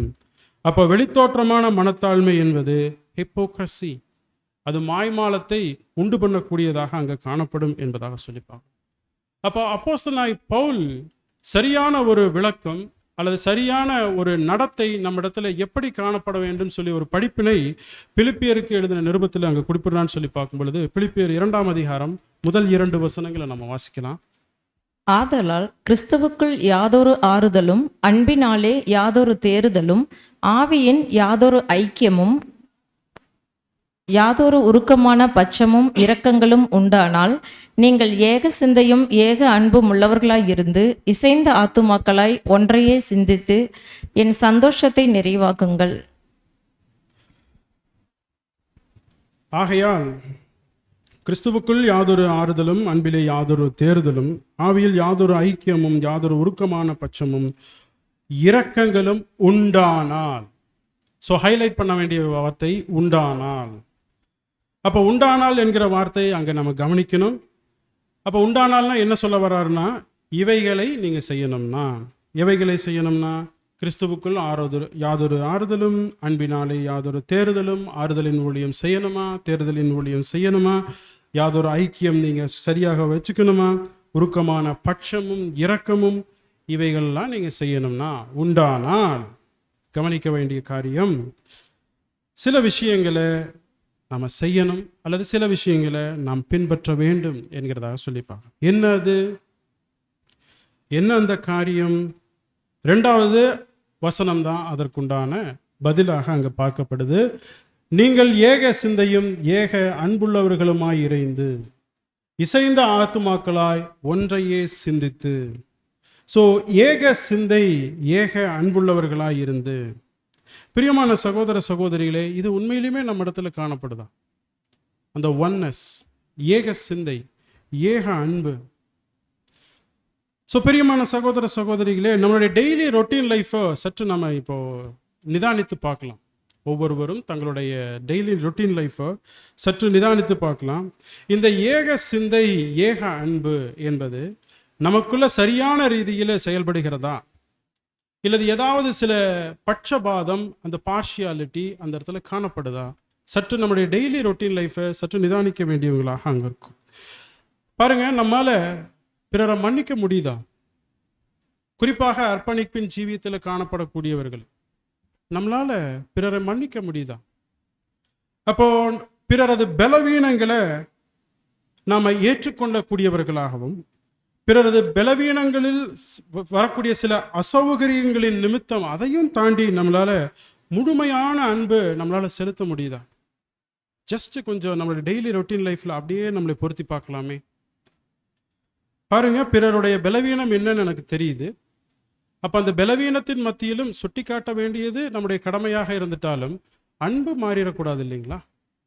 ஸோ அந்த பலவீனத்தில் நமக்கு சில அசௌகரியங்கள் ஏற்படுது என்கிறதுனால நம்ம தள்ளி வச்சிடலாமா, புறக்கணிச்சிடலாமா? அதுக்காக இந்த அர்ப்பணிப்பின் ஜீவியம் நமக்கு கொடுக்கப்பட்டிருக்கு அன்பான சகோதர சகோதரிகளே. ஸோ முழுமையான அன்பு நம்மளால செலுத்த முடிகிறதா? கர்த்தர் இயேசு பேதுருவை கடிஞ்சு கொண்டார், ஆனா அன்பு செலுத்தாம இருந்துட்டாரா? எல்லாருக்கும் தேவையான அறிவுரைகளை கொடுத்துட்டார், ஆனா அந்த சத்ருவையும் சிநேகிக்கும் அந்த அகாப்பே அன்பு எல்லா இடத்துலும் தானே காண்பிச்சாரு. அன்பான சகோதர சகோதரிகளே, அப்போ ஒருவித அசௌகரியம் எனக்குள்ள ஏற்படுது பிறருடைய பலவீனத்தின் நிமித்தமாக. இருப்பினும் நான் ஏற்றுக்கொண்டு அந்த அசௌகரியத்தின் மத்தியிலும் என்னால் முழு அன்பு அந்த சகோதரன் மேலும் சகோதரியின் மேலும் செலுத்த முடிகிறதா? இப்படிப்பட்ட அந்த ஏக சிந்தை, ஏக அன்பு எனக்குள் செயல்பட முடிகிறதா என சொல்லி சற்று நம்முடைய டெய்லி ரொட்டீன் லைஃப்ல அதை குறித்து நாம் சற்று நிதானிக்க வேண்டியவங்களாக அங்கே இருக்கிறோம். அப்போ சில நேரங்களில் நாம குறிப்பிட வாய்ப்பு இருக்கு, பிரியமானவர் அவர் எனக்கு செட்டே ஆகிறதுக்கு வாய்ப்பு இல்லை, அவர் எனக்கு செட் ஆக மாட்டார், அவரோட டேஸ்ட் வேற என்னுடைய டேஸ்ட் வேற, அவருடைய திங்கிங் வேற என்னுடைய திங்கிங் வேறையாக இருக்கு. ஸோ சில நேரங்களில் முட்டிக்கும், கொலிஷன் ஏற்படுறதுக்கு வாய்ப்பு இருக்கு. ஸோ தள்ளி வச்சிடலாம், நிராகரிச்சிடலாம், புறக்கணிச்சிடலாம். இது கிறிஸ்துவ வளர்ச்சிக்கு உண்டான குணலட்சணம். சற்று நிதானிக்க வேண்டியவங்களாக அங்கே இருக்கிறோம் பிரியமானவர். ஸோ மனதளவில் நாம் பிறரை தள்ளி விடுதல் என்பது, புறக்கணிப்பு செய்வது என்பது தேவனுடைய பார்வையில் இப்போ நாம் யோசிச்சு பார்த்தோம்னா அது பாவமாக இருக்குமா, குற்றமாக இருக்குமா? ஸோ தேவன் நம்மை அங்கீகரிக்கணும், தேவன் நம்முடைய ஊழியத்தை அங்கீகரிக்கணும் என சொல்லும்போது சின்ன சின்ன கரெக்ஷன்ஸ் அந்த இடத்துல தேவைப்படுகிறதாக சொல்லிப்பாங்க. ஸோ தேவன் அங்கே அங்கீகரிக்க வேண்டுமாயின் ஏக அன்பு, ஏக சிந்தை நம்ம இடத்துல செயல்படணும். அப்போ வசனம் சொல்லுது, பலவீனத்தின் மத்தியிலும் உங்களுடைய பலன் பூரணமாய் விளங்கும். அஃப்கோர்ஸ் அந்த சகோதரனும் சகோதரியும் பலவீனத்தில் இருக்கிறான், புறக்கணிப்பதற்காக நம்ம இந்த ஊழியத்தின் பாதையில் வரல. அவர்களையும் நாம் தேற்றி தோள் கொடுத்து தூக்கக்கூடியவர்களாக அப்ரிஷியேட் பண்ணி அவங்களையும் நாம் மேலே கொண்டு வருவது என்பது பிரதான கடமையாக இந்த ஊழியத்தின் பாதையில் அங்கே காணப்படுகிறது என சொல்லி நம்ம பார்க்குறோம் பிரியமானோம். ஸோ பிறருடைய பலவீனத்தில், அபூரணத்தில் நாம் அவர்களை அசட்டை செய்யக்கூடியவர்களாக அங்கே நாம் அழைக்கப்படவில்லை என சொல்லி நம்ம பார்க்கணும். அப்போ தன்னுடைய மனதிற்கு பிடிச்சவங்களோட மட்டும்தான் நான் பழகுவேன், அவங்களோட மட்டும்தான் நான் நெருக்கமாக இருப்பேன் என்கிறது அது சரியான ஒரு குணலட்சணம் இல்லாத ஒரு காரியமாக அங்கே இருக்கும். ஸோ தன்னுடைய மனசுக்கு இவர் பிடிச்சிருக்கிறாரு, நான் எதிர்பார்க்கிற வகையில் அவர் செயல்படுகிறார் என சொல்லும்போது அப்படிப்பட்ட அந்த மனசுக்கு பிடிச்சவங்களை மாத்திரம்தான் நான் அவங்க கூட சரியான வகையில் இணக்கம் கொண்டிருப்பேன், பழகுவேன் என்பது அது இன்னும் நாம் கிறிஸ்துவ குணலட்சணத்தில் மேம்பாடு அடைய வேண்டியவர்களாக திவ்ய சுபாவம் நம்ம இடத்துல அங்கே எதிர்பார்க்கக்கூடிய காரியமாக அங்கே இருக்கு. பாருங்க, கர்த்தர் இயேசு கிறிஸ்து மரிப்பதற்கு முன்பு ஜெபம் ஏறெடுத்துட்டார். என்ன ஜெபம் ஏறெடுத்துட்டார் தெரியுங்களா? தன்னோடு நெருக்கமாக இருந்துட்ட 3 பேருக்குன்னு சொல்லி ஸ்பெஷல் ப்ரேயர் பண்ணல. எல்லாத்துக்கும் எப்படி ப்ரேயர் பண்ணாரு? பிதாவே, நீங்களும் நானும் ஒன்றாய் இருக்கிறது போல இவர்களும் ஒன்றாய் இருக்க வேண்டும். ஸோ 3 பேர் ரொம்ப நெருக்கமாக இருக்கிறாங்க, அவங்களுக்கு ஸ்பெஷல் ப்ரேயரோ, கொஞ்சம் பேர் தள்ளி இருக்குதாங்க, அதாவது அந்த என்ட்ரன்ஸில் காணப்பட்டிருந்தாங்க என சொல்லும்போது அவங்களுக்குன்னு சொல்லி தனி ப்ரேயர் பண்ணாரா? இல்லை. அன்பான சகோதர சகோதரிகளே, ஏக சிந்தை, ஏக அன்பு, அந்த ஒன்னஸ் அந்த இடத்துல நாம் இன்னும் நல்லா பழக்கப்படுத்தணும், பயிற்றுவிக்கணும் என சொல்லி நம்ம பார்க்கணும். அப்போ அந்த ஒரே சிந்தையாக அவர் ஒரே ஒருமனப்பட்டு நாம் எப்படி ஒன்றா இருக்கிறோமோ, நமக்குள்ள எப்படி அந்த கம்யூனிகேஷன் இருக்குதோ, நீங்கள் என்ன நினைக்கிறீங்களோ அதை நான் இங்கே செயல்படுத்துகிறேன், அப்போ நம்ம என்ன நினைக்கிறோமோ அது என்னுடைய சகோதரனும் சகோதரியும் அங்கே செயல்படுத்தணும் அப்படிங்கிற அந்த ஒன்னஸ், அந்த ஏக சிந்தை, அப்படிப்பட்டதான அந்த கிறிஸ்துவ குணலட்சண வளர்ச்சியில் நாம் மெருகேறினவர்களாக அங்கே காணப்படணும் என சொல்லி நமக்கு பார்க்கணும். அப்போ 3 பேர்கிட்ட நெருக்கமாக அவர் இருந்துட்டார். எஸ், அஃப்கோர்ஸ் அவங்க கர்த்தர்கிட்ட நெருக்கமாக இருந்துட்டாங்க.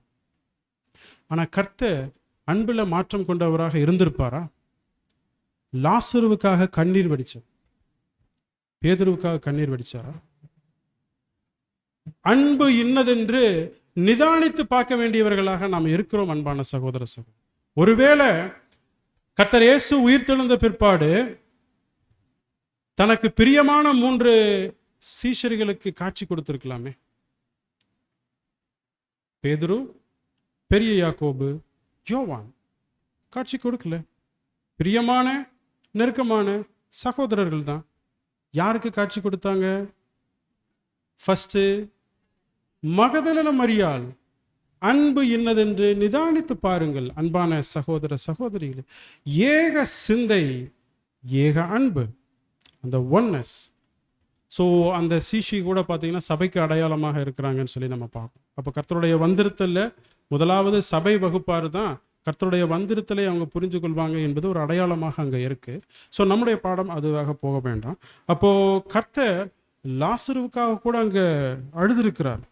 அப்போ அவரிடத்துல மாறாத அன்பு, சத்துருவையும் சிநேகிக்கக்கூடிய அன்பு அந்த இடத்துல காணப்படுது. அந்த அன்புல பாரபட்சம் இல்லை அன்பான சகோதர சகோதரிகள்.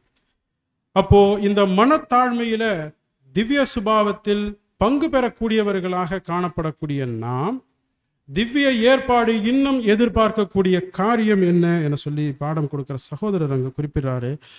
நம்மை காட்டிலும் மற்றவர்களை மிகவும் முக்கியமானவர்களாக எண்ண வேண்டும். சோ இப்படிப்பட்ட அந்த உயர்வான தரநிலை நம்ம இடத்துல காணப்படும்.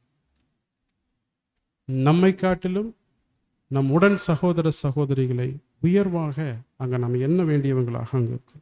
ஸோ இப்படிப்பட்ட அந்த உயர்வான தரநிலை என்பது மனத்தாழ்மைக்குண்டான ஃபர்ஸ்ட் ரேங்க். அன்பான சகோதர சகோதரி, மற்றவர்களை காட்டிலும் மன்னிக்கணும், நம்மை காட்டிலும் மற்றவர்களை உயர்வாக, முதன்மையாக, முக்கியத்துவம் கொடுக்க வேண்டியவர்களாக அந்த திவ்ய ஏற்பாடு நம்ம இடத்துல எதிர்பார்க்கக்கூடிய காரியமாக அங்க இருக்குது. அப்போ எந்த ஒரு சூழ்நிலையிலும் பாரபட்சம் இல்லாத அன்பு அது தேவன் எதிர்பார்க்கக்கூடியது. இது குறிப்பாக சகோதர சிநேகத்துல, சகோதர அன்புல இந்த பரீட்சிக்கப்படக்கூடியதாகவும் அது கடந்து வரும் என்பதாக சொல்லி பார்க்கும்.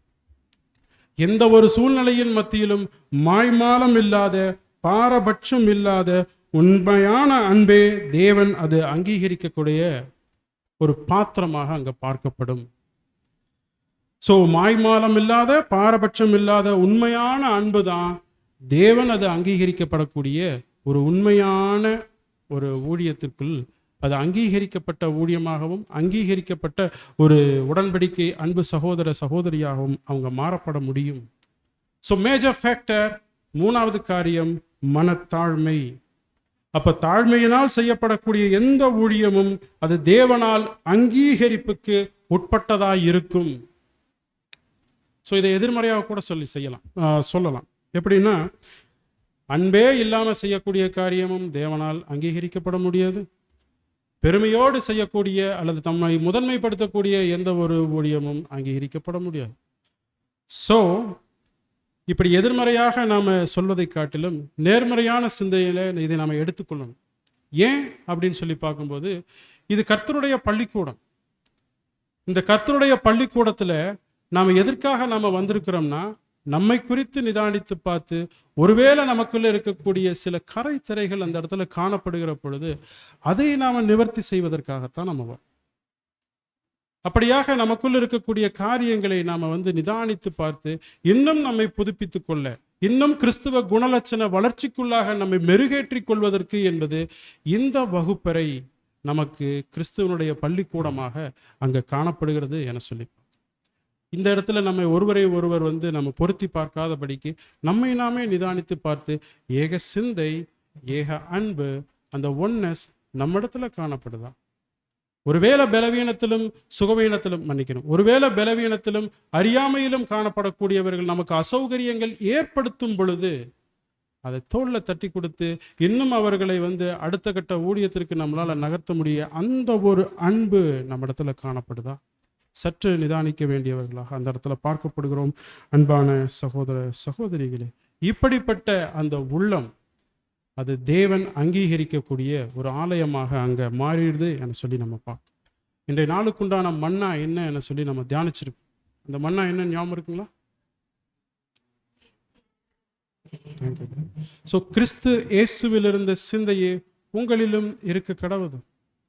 ஸோ கிறிஸ்து இயேசுவில் இருந்த சிந்தை அது நமக்கு பாடமாக படிப்பினையாக இன்னைக்கு கிடைத்த மெர்ஜாய் வருது. நமக்கே ஆச்சரியமா இருந்துச்சு. இந்த சப்ஜெக்ட் முடிச்சுட்டு மன்னாவை பார்க்கும்போது கிறிஸ்து இயேசுவில் இருந்த சிந்தையை உங்களிலும் இருக்க கடவுதுன்னு சொல்லிட்டு வாக்குத்தத்தம் பார்க்குறோம். வாக்குத்தத்தம் என்னங்க? சாந்த குணம் உள்ளவர்கள். அதுக்குண்டான அந்த விளக்கம் வாக்குத்தத்தம் முடிஞ்சா வேண்டாம் விடுங்க. ஸோ வாக்குத்தத்தத்தினுடைய விளக்கம் சரியாக இந்த பாடத்துக்கு பொருந்தக்கூடியதாகவும் அந்த இடத்துல காணப்பட்டுச்சு. ஸோ கிறிஸ்து இயேசுவில் இருந்த அந்த சிந்தை உண்மையிலுமே நமக்குள்ள மாம்சத்தை தள்ளி ஆவியின் ஜீவி நமக்குள்ள வளர்ந்து அதன் பிரகாரம் நாம் ஒவ்வொரு காரியங்களையும் நாம் மேற்கொள்ளக்கூடியவர்களாக அதை நாம் செயல்படுத்தக்கூடியவர்களாக நம்ம காணப்படுறோமா? இப்படிப்பட்ட செயல்பாடு நமக்குள்ள காணப்பட்டிருந்துச்சுன்னா, நம்முடைய பாடத்தினுடைய துவக்கத்தில் சொன்னோம், பழைய புளித்த மாவை புறம்பே தள்ளிவிட்டு புதிய மாவாக பிசைக்கப்பட்டவர்களாக, அது எப்படி சொல்றது, பிசைந்த மாவாக இருக்கிறோம். அந்த இடத்துல புளிப்பு இருக்காது. அன்பான சகோதர சகோதரிகளே, ஸோ நம்மை உத்தமனாக நிறுத்தும்படி தேவனுக்கு முன்பாக ஜாக்கிரதையாக நாம நிற்கணும்னா பரிசுத்தம், அந்த பரிசுத்தத்துல கீழ்ப்படிதல் இருக்கணும். அந்த பரிசுத்தத்துல மிக மோசமான பாவம் என்ன என்னுடையது என சொல்லி அதை அகற்றப்பட்டிருக்கணும். பரிசுத்தத்துல அந்த மனத்தாழ்மை, மனப்பூர்வமான அந்த மனத்தாழ்மை அந்த இடத்துல காணப்படணும் என சொல்லி நம்ம பார்க்குறோம். பிரியமானவர்கள், இப்படிப்பட்ட இந்த நல்ல காரியங்களை நம்முடைய இருதயத்தில் விதைக்கும் போது நம்ம புது சிருஷ்டிகளாக தேவனால் முற்றுமுடிய அங்கீகரிக்கப்படக்கூடியவர்களாகவே அங்கே காணப்படும்.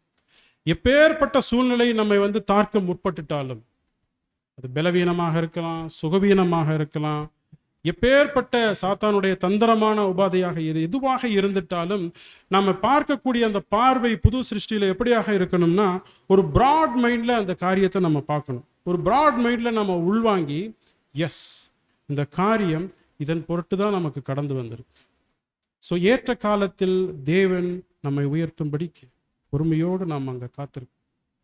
ஸோ எல்லா வகைகளிலும் அந்த பிராட் மைண்டில் என்ன பிரச்சனை எதன் மூலியமாக கடந்து வருதுன்னு சொல்லி சற்று நம்ம அந்த யோசித்து பார்க்கும் பொழுது, ஸோ அதனுடைய ரூட் காஸ் என்ன, அது எந்த மூலியமாக எதன் மூலம் அது கடந்து வருகிறது என சொல்லி இந்த ரூட் காஸ் கண்டுபிடிக்கக்கூடிய ஆற்றல் புது சிருஷ்டியின் மூலம் அது நமக்கு கொடுக்கப்படக்கூடிய ஒரு காரியமாக அங்கே இருக்குது என சொல்லி நம்ம பார்க்குறோம். பிரியமானவர்களே, அப்போ இந்த ஆதார வசனத்தினுடைய பிற பகுதிகளை இப்போ நம்ம பார்க்கலாம்.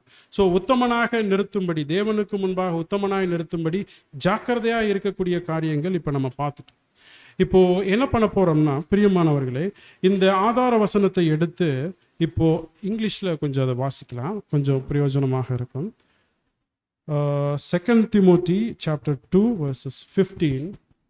Study to show thyself approved unto God, a workman that needeth not to be ashamed, rightly dividing the word of truth. So study to show thyself approved unto God. So முதல் வார்த்தை, the next slide போட முடியுங்களா? Study, முதல் வார்த்தை இப்போ நம்ம பகுச்சிருக்கோம், study to shew thyself. Second வார்த்தை அப்ரூவ்ட் அண்ட் டு காட். அதற்கு முன்னாடி ஸ்லைடு போங்க. ஸோ செகண்ட் வார்த்தை அப்ரூவ்ட் அண்ட் டு காட். மூன்றாவது எ ஒர்க்மேன். நான்காவது நாட் டு பி அஷேம்ட். அஞ்சாவது ரைட்லி டிவைடிங். பிரியமான சகோதர சகோதரிகளே, ஃபர்ஸ்ட் பாயிண்ட் அங்கே பாருங்க, ஸ்டடி. ஸ்டடி என்பது எப்படியாக நம்ம குறிப்பிடலாம்னா, படிப்பது அல்லது தியானிப்பது. ஸ்டடினா என்னங்க? படிப்பது, காரியங்களை உள்வாங்கி அது தியானிக்கக்கூடியதாக இருக்கு. To shew Thai self. So study என சொல்லும் பொழுது பிரியமானவர்களே, அந்த தியானிக்கக்கூடிய பகுதிகளின் மூலம் தேவன் நமக்கு என்ன தராருன்னா, பரிசுத்த ஆவியை அளவில்லாமல் கொடுக்கக்கூடியவராக அங்கே இருக்கு. ஸோ மேஜர் ஃபேக்டர், தேவனுடைய அங்கீகாரம் நம்ம பெற வேணும்னா அடுத்ததாக இங்கே பார்க்கப்படுது ஸ்டடி. ஸோ ஸ்டடி என்பது தியானம், படிக்கிறது. ஸோ இதன் மூலம் நமக்கு என்ன கிடைக்கக்கூடியதாக இருக்குது? How to love, how to get holy spirit, how to treat others. நாம் மற்றவர்களை எவ்வாறு ட்ரீட் பண்ணணும், எப்படி அவங்கக்கிட்ட பேசணும், எப்படி பழகணும் என்ன சொல்லி ஹவு டு ட்ரீட். அது எதன் மூலியமாக கிடைக்குது? Through by devotion. அன்பான சகோதர சகோதரிகளே, ஸோ இந்த ஸ்டடி மூலியமாக நமக்கு கிடைக்கக்கூடியது ஹவு டு பிஹேவ். ஸோ இந்த பகுதிகளாக இபிசியில் நீங்கள் செக் பண்ணலாம். ஸோ ரீப்ரின்ஸ் நம்பர் 4839 பேராகிராஃப் 1 பாருங்கள். ஓகே, இதை பார்த்துட்டு நம்ம போயிடலாம். Study the word of God, the holy scriptures and our own conduct. அதாவது ஸ்டடி பண்ணுறது தேவனுடைய அந்த ஸ்கிரிப்சர்ஸை, தேவனுடைய வார்த்தைகளை, அந்த ஹோலி ஸ்கிரிப்சர்ஸை, அதே போல் நம்முடைய ஓன் காண்டக்ட், நம்முடைய நடத்தை எவ்வாறு இருக்கிறது என்பதை முதலாவது நாம் நிதானிக்க வேண்டியவர்களாக, தியானிக்க வேண்டியவர்களாக இருக்கிறோம். Does our conduct match what we study in scriptures? ரொம்ப முக்கியமான ஒரு வார்த்தை. நாம் வேதத்தை தியானிக்கிறோம், சில வேளைகளில் வேதத்தை நம்ம போதிக்கிறோம். சகோதரிகளாக இருந்துட்டாங்கன்னா அவங்களுக்கு உண்டான பூமிக்கு எடுத்த அலுவல்கள், ஊழியங்கள் அங்கே காணப்படுது. திரைக்கு மறைவில் அவர்களும் அங்கே ஊழியம் செய்கிறாங்க. அப்படி இருக்கும்போது does our conduct match what we study in the scriptures? நாம் என்னவாக தியானிக்கிறோமோ வேதத்தில், அல்லது என்னவாக நாம் படிக்கிறோமோ அதை அப்படியே நம்முடைய வாழ்க்கையில் நம்ம சரியாக அபியாசப்படுத்துகிறோமா? ஸோ போதிக்கிறது ரொம்ப எளிது இல்லைங்களா? ஆனால் அதன் பிரகாரம் வாழ்வது என்பது ரொம்ப கடினம், அன்பான சகோதர சகோதரி. So our conduct must change to match what the scripture teach us. So நம்முடைய நடத்தை வேதாகமம் அல்லது சகோதரருடைய எழுத்துகள் எவ்வாறாக நமக்கு போதிக்கிறதோ அப்படியே நம்ம வாழணும். எப்படி லேவியர் 8 என்ன முறைமைகளை கடைபிடிச்சா தேவன் அங்கே அங்கீகரிப்பாரோ, அதே போல கர்த்தருடைய வந்திருத்தலின் நாட்களில் நமக்கு கிடைக்கப்பட்டிருக்கக்கூடிய வேத விளக்கங்கள், சகோதரருடைய எழுத்துகள், ரீப்ரிண்ட்ஸ், அதே போல வேதம் என சொல்லி அங்கே என்ன சொல்லப்பட்டிருக்கோ அப்படியே நம்முடைய காண்டக்ட் அங்கே இருக்கணும், நம்முடைய நடத்தை அங்கே இருக்கணும், நம்முடைய பிஹேவியர் அங்கே இருக்கணும். இவைகளை விடணுமா? டோட்டலாக விட்டுறணும். இது எனக்கு விருப்பமாக இருக்குது, ஆனால் திவ்ய ஏற்பாட்டில் அது பிரியமில்லாமல் இருக்குது, விட்டுறணும். ஸோ எப்படியாக நமக்கு போதிக்கப்படுகிறதோ அதற்கு ஏற்றாற் போல நம்முடைய நடத்தையும் அந்த இடத்துல காணப்பட வேண்டியது திவ்ய ஏற்பாட்டில் அது எதிர்பார்க்கக்கூடிய காரியமாக அங்கே இருக்குது, அன்பான சகோதர சகோதரி. இப்போ ரீப்ரின்ஸ் நம்பர் வந்துடலாம். 4839 paragraph 1 washing sister. Study the word, study to avoid error and to shun all foolish questions and profane and vain babblings. So நாம் தியானிப்பது என்பது எதற்காக நமக்கு பயன்படுது என சொல்லும்போது, வேதத்தை படிக்கக்கூடியது அல்லது வேதத்தை படியுங்கள். இது என்ன பண்ணுது என சொல்லி பார்க்கும் பொழுது, பழையவைகளை அல்லது தவறானவைகளை நாம் தவிர்க்கவும், எல்லா விதமான முட்டாள்தனமான கேள்விகளையும் அவதூறான மற்றும் வீண் பேச்சுகளை தவிர்க்கக்கூடியதுமாக இந்த டிவோஷன்ஸ் நமக்கு ஹெல்ப் பண்ணுது, இந்த ஸ்டடி நமக்கு ஹெல்ப் பண்ணுது. ஸோ லூஸ் டாக்கிங் அவாய்ட் பண்ணுறதுக்கு இந்த ஸ்டடி அவசியமாக இருக்குது. ஏன்னா ஸ்டடி பண்ணுகிற பொழுது we are blessed, we are fulfilled with Holy Spirit.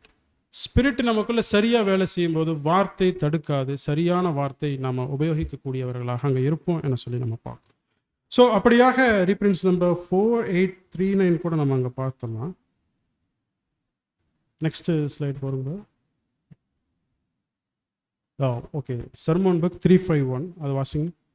The knowledge of the will of God does not come to us in a supernatural way, but through the study of the Bible. So தேவனுடைய சித்தம் என்ன என்பதை நாம் உணர்ந்து கொள்ள வேண்டும் என சொல்லும்போது, ஏதோ அப்படியே பரத்துலேருந்து டபான்னு நமக்கு வந்து உழுகிறதில்லை, சூப்பர் நேச்சுரலாக நமக்கு அது கிடைக்கக்கூடியதாக இல்லை. But through the study of the Bible. So வேதத்தை எந்த அளவுக்கு நமக்குள்ள பயிற்றுவிக்கிறோமோ, சகோதரருடைய எழுத்துக்கள், அந்த வால்யூம்ஸு, ரீப்ரிண்ட்ஸு, இது போல சொல்லி தேவன் கழுத்தளவுக்கு இப்போ என்ன பண்ணியிருக்கிறாருங்க, சத்தியம் நமக்கு கொடுத்துருக்கிறார். அப்போ அந்த அளவுக்கு நாம் எந்த அளவுக்கு நாம் அந்த நிதானிப்பில், அந்த தியானத்தில், படிப்பில் காணப்படுகிறோமோ அந்த அளவுக்கு நமக்கு தேவனுடைய சித்தம் என்னுடைய வாழ்க்கையில் என்ன என்பதை முதலாவது உணர்ந்து கொள்ள முடியும். நம்ம அதிக பிரயாசங்கள் எடுக்கலாம். நான் இதை செய்கிறேன், அதை செய்கிறேன், அதை பண்ணுறேன், இதை பண்ணுறேன். நோ, தேவன் என்ன சொல்கிறாரு? அப்படியே கீழ்ப்படிச்சிடும். அன்பான சகோதர சகோதரிகள், பிற்பாடு பாருங்க, எந்த அளவுக்கு நாம் தெய்வீக திட்டத்தின் மேலும் நாம் அன்பு கொண்டவர்களாக இருக்கிறோமோ அந்த அளவுக்கு நாம் அதன் மீது வைராக்கியம் கொண்டவர்களாக இருக்கணும் என சொல்லி பார்ப்போம். பாருங்க, தெய்வீக திட்டத்தை பற்றி ஓரளவு மட்டும் புரிந்து கொண்டவர்கள் உலகம், மாம்சம், எதிராளியானுடைய தாக்குதல் நிறைந்த இந்த தீய நாளில் நிலை நிறுத்தப்படுவது என்பது ரொம்ப கடினம். ஆயினும் கர்த்தர் மீதான சரியான வைராக்கியம், தெய்வீக திட்டத்தின் மீதான அன்பு ஒருவேளை நமக்குள்ள இருந்தா, இது ஸ்லைடில் இல்லை, அவர்கள் கண்டிப்பாக சகோதரருடைய எழுத்துக்கள் இருக்கக்கூடிய வால்யூம்ஸ் படிப்பதன் மூலம் அந்த வைராக்கியத்தை வெளிப்படுத்த முடியும், வெளிப்படுத்த வேண்டும். அவர்களால் குறைவாக எதையும் செய்திட முடியாது. இபிசியில் இருக்குது, அதை நம்ம ஸ்லைடில் கொண்டு வரக்கு டைப் பண்ண முடியல. ரீப்ரின்ஸ் நம்பர் 4930 பேராகிராஃப் 5.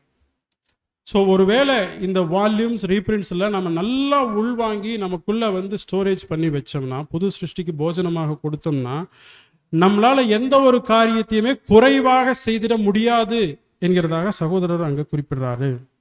ஸோ ஃபஸ்ட்டு நம்ம பார்த்துட்டோம், ஸ்டடி, பிற்பாடு அப்ரூவ்டு அல்லது ஏற்றுக்கொள்ளப்படுதல், அங்கீகரிக்கப்படுதல் அல்லது அப்ரூவ் வாங்குதல் என சொல்லும்போது, தேவனுக்கு அடுத்தபடியாக இருக்கக்கூடிய காரியம் ஸ்டடி பண்ணிட்டோம். தேவ கிருபையில் ஒருவேளை போதிப்பதற்குண்டான வாய்ப்புகளோ அல்லது தேவனுடைய ஊழியம் செய்வதற்கு, திரைமறைவில் ஊழியம் செய்வதற்குண்டான வாய்ப்புகள் அங்கே கடந்து வருகிற பொழுது, அந்த போதிக்கக்கூடிய ஊழியம் நமக்கு கடந்து வருகிற பொழுதும் அதை பொறுமையாக நம்ம கடைபிடிக்க வேண்டியவர்களாகவும், நம்முடைய வெளிச்சம் மற்றவர்களுக்கு முன்பாக பிரகாசிக்கக்கூடிய வகையில் நம்முடைய வாழ்க்கை அந்த இடத்துல காணப்படணும் என சொல்லி நம்ம அங்கே பார்க்கணும். ஸோ எந்த ஒரு தருணத்திலும் தேவனுடைய அங்கீகாரம், அப்ரூவல் அந்த இடத்துல கிடைக்கப்பட வேண்டும் என சொல்லும்போது, பொறுமையாக எல்லாவற்றையும் சகிக்கப்படக்கூடியவர்களாகவும் சட்டுன்னு நம்ம கோபப்படக்கூடியவர்களாக அங்கே காணப்படக்கூடாது. அப்போ நிதானம் இல்லாமல் நடந்து கொண்டு நாம் தேவ அங்கீகரிப்பு இழக்கக்கூடியவர்களாகவும் அந்த இடத்துல காணப்படக்கூடாது. இது ரெண்டாவது காரியம், அப்ரூவ்டு என்கிற அந்த ஆங்கிலத்திலிருந்து நமக்கு கிடைக்கக்கூடியதாக இருக்கு. அப்போ திரும்பவும் நமக்கு நினைப்பூட்டக்கூடிய காரியம் என்னன்னா, சுத்தமான குணம், நீதியை விரும்பி அக்கிரமத்தை வெறுத்தல், தெய்வீகத்திற்கு அடுத்த கிறிஸ்தவ குணலட்சண வளர்ச்சி. இவைகள் தான் அதை அப்ரூவ் வாங்கிறதுக்குண்டான ஒரு தரநிலைகளாக அங்கே இருக்கு. அதாவது சுத்தமான குணம், நீதியை விரும்பி அக்கிரமத்தை வெறுத்தல், தெய்வீகத்திற்கு அடுத்த கிறிஸ்துவ குணலட்சண வளர்ச்சி என்பது பேசுவதில் மாத்திரமல்ல, பேசுவதில் கடந்து நம்முடைய அன்றாட வாழ்க்கையிலும் அப்படியே அது பிரதிபலிக்கப்படும். அப்படியே நம்முடைய வெளிச்சம் மற்றவர்களுக்கு முன்பாக பிரகாசிக்கப்படக்கூடிய ஊழியம், அது தேவனால் முற்றுமுடிய அங்கீகரிக்கப்படக்கூடிய ஊழியமாக அந்த இடத்துல காணப்படுகிறது. ஸோ நம்முடைய தியானத்தின் பிரகாரம் நம்முடைய வாழ்க்கை காணப்படவில்லை என்றாலோ, நம்முடைய போதிக்கும் ஆற்றலின் பிரகாரம் நம்முடைய நடக்கை, நம்முடைய சுபாவம் அந்த இடத்துல காணப்படவில்லை என சொல்லும்போது, பிரியமானவர்களே, நம்மை நாம் பரிசுத்தப்படுத்தி கொண்டு திருத்தி கொண்டு தேவ அங்கீகரிப்புக்கு நேராக, நாம் கிருபாசனத்திற்கு நேராக போக வேண்டியவர்களாக அங்கே இருக்கிறோம் என சொல்லி பார்ப்போம். மூன்றாவது காரியம் ஒர்க்மேன். அந்த 2 தீமோத்தி அந்த இதை காமிச்சிருந்தோம். அதில் மூன்றாவது வார்த்தை அந்த இடத்துல ஒர்க்மேன், வேலைக்காரன் என்பதாக சொல்லிப்பார்.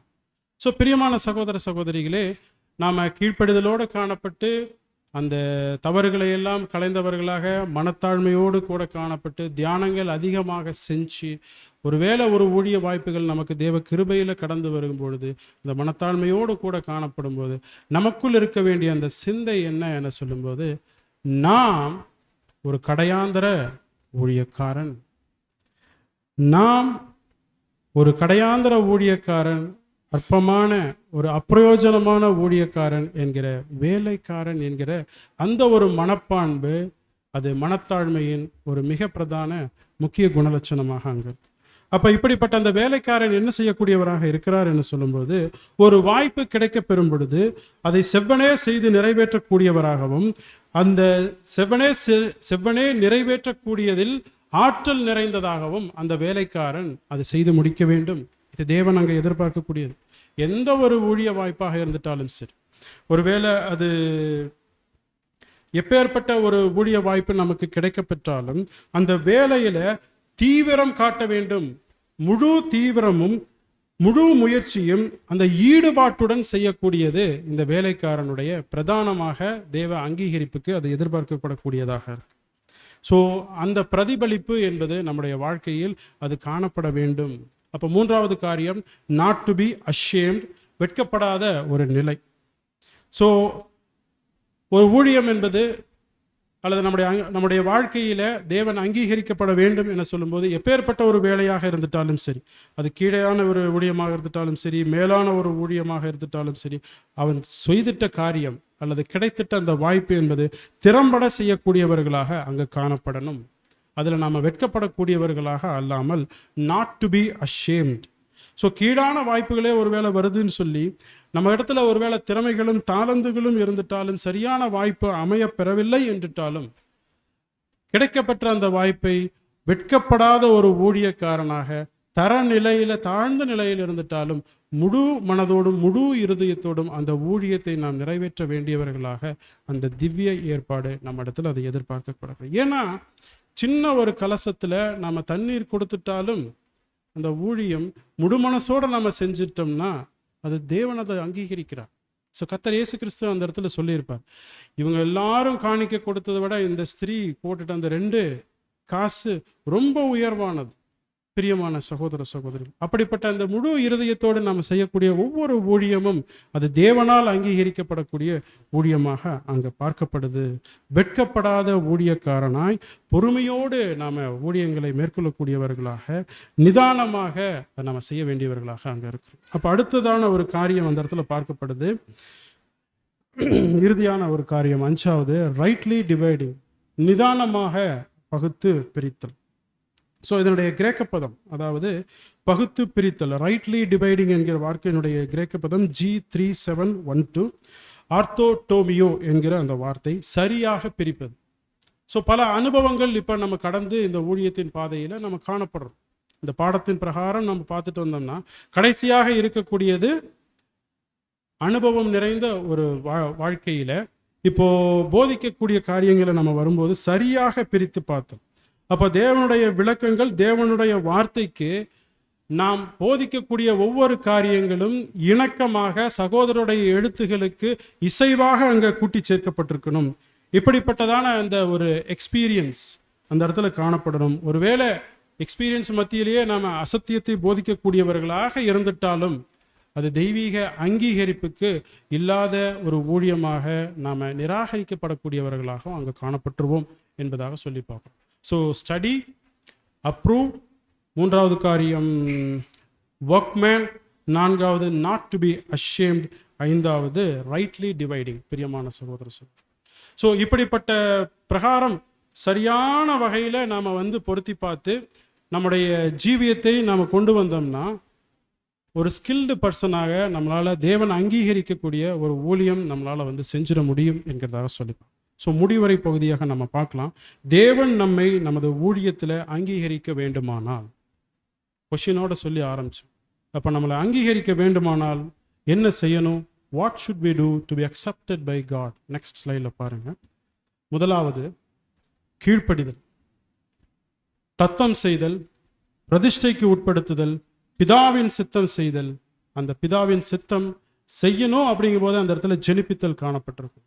நாம் தீவிர முயற்சியில் உயிரோட்டம் அடைந்தவர்களாய் நமக்குள்ள இருக்கக்கூடிய மோசமான பாவத்தை நாம் களைந்து உண்மை மனத்தாழ்மையில் இருந்து, நெக்ஸ்ட் பாருங்க,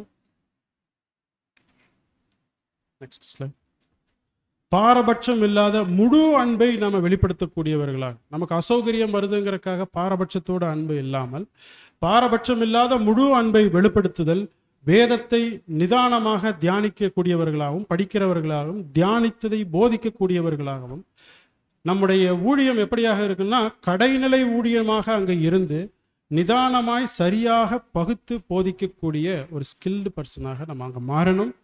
அப்படி ஒருவேளை நம்ம மாறுகிற பொழுது போதிக்கிற பிரகாரமே நாம் வாழக்கூடியவர்களாகவும், போதிப்பது போலவே வாழக்கூடியவர்களாகவும், மரண பரியந்தம் உண்மை உள்ளவர்களாகவும் நாம் ஜீவித்திட முடியும் என்பதுதான் தேவனுக்கு எவ்வாறு அங்கீகாரம் நாம் பெற்றுக்கொள்ள முடியும் என்கிறதாக இந்த நாளுக்குண்டான பாடம். இது முற்றுமுடிய ஹெரால்டு மேகசின்லேருந்து எடுக்கப்பட்டவைகள் என சொல்லி முன்னே சொல்லியிருந்தோம். ஸோ நம்மை நாமே நிதானித்து பார்க்கவும், இன்னும் நாம் கர்த்தருக்குள்ளே பலப்படவும், கிறிஸ்துவ குணலட்சண வளர்ச்சியில் இன்னும் நாம் மேம்படவும் தேவன் தாமே இந்த காரியங்களை ஆசீர்வதிப்பாராக. தேவனது முழு அங்கீகாரம் பெற்றவர்களாய் வாழ்ந்து மடிந்திடவும், புது சிருஷ்டியாய் புதிய ஜீவனை நாம் பரத்தில் பெற்றிடவும், இப்பூமியில் நாம் பெற்ற இந்த மண்பாண்டத்தில் பிதாவின் சித்தம் தாழ்மையோடும் பொறுமையோடும் நிறைவேற்ற தேவன் தாமே இந்த காரியங்களை ஆசீர்வதிப்பாராக. பொறுமையோடு கூட கேட்ட உங்கள் அனைவரையும் தேவன் தாமே ஆசீர்வதிப்பாராக. ஆமென்.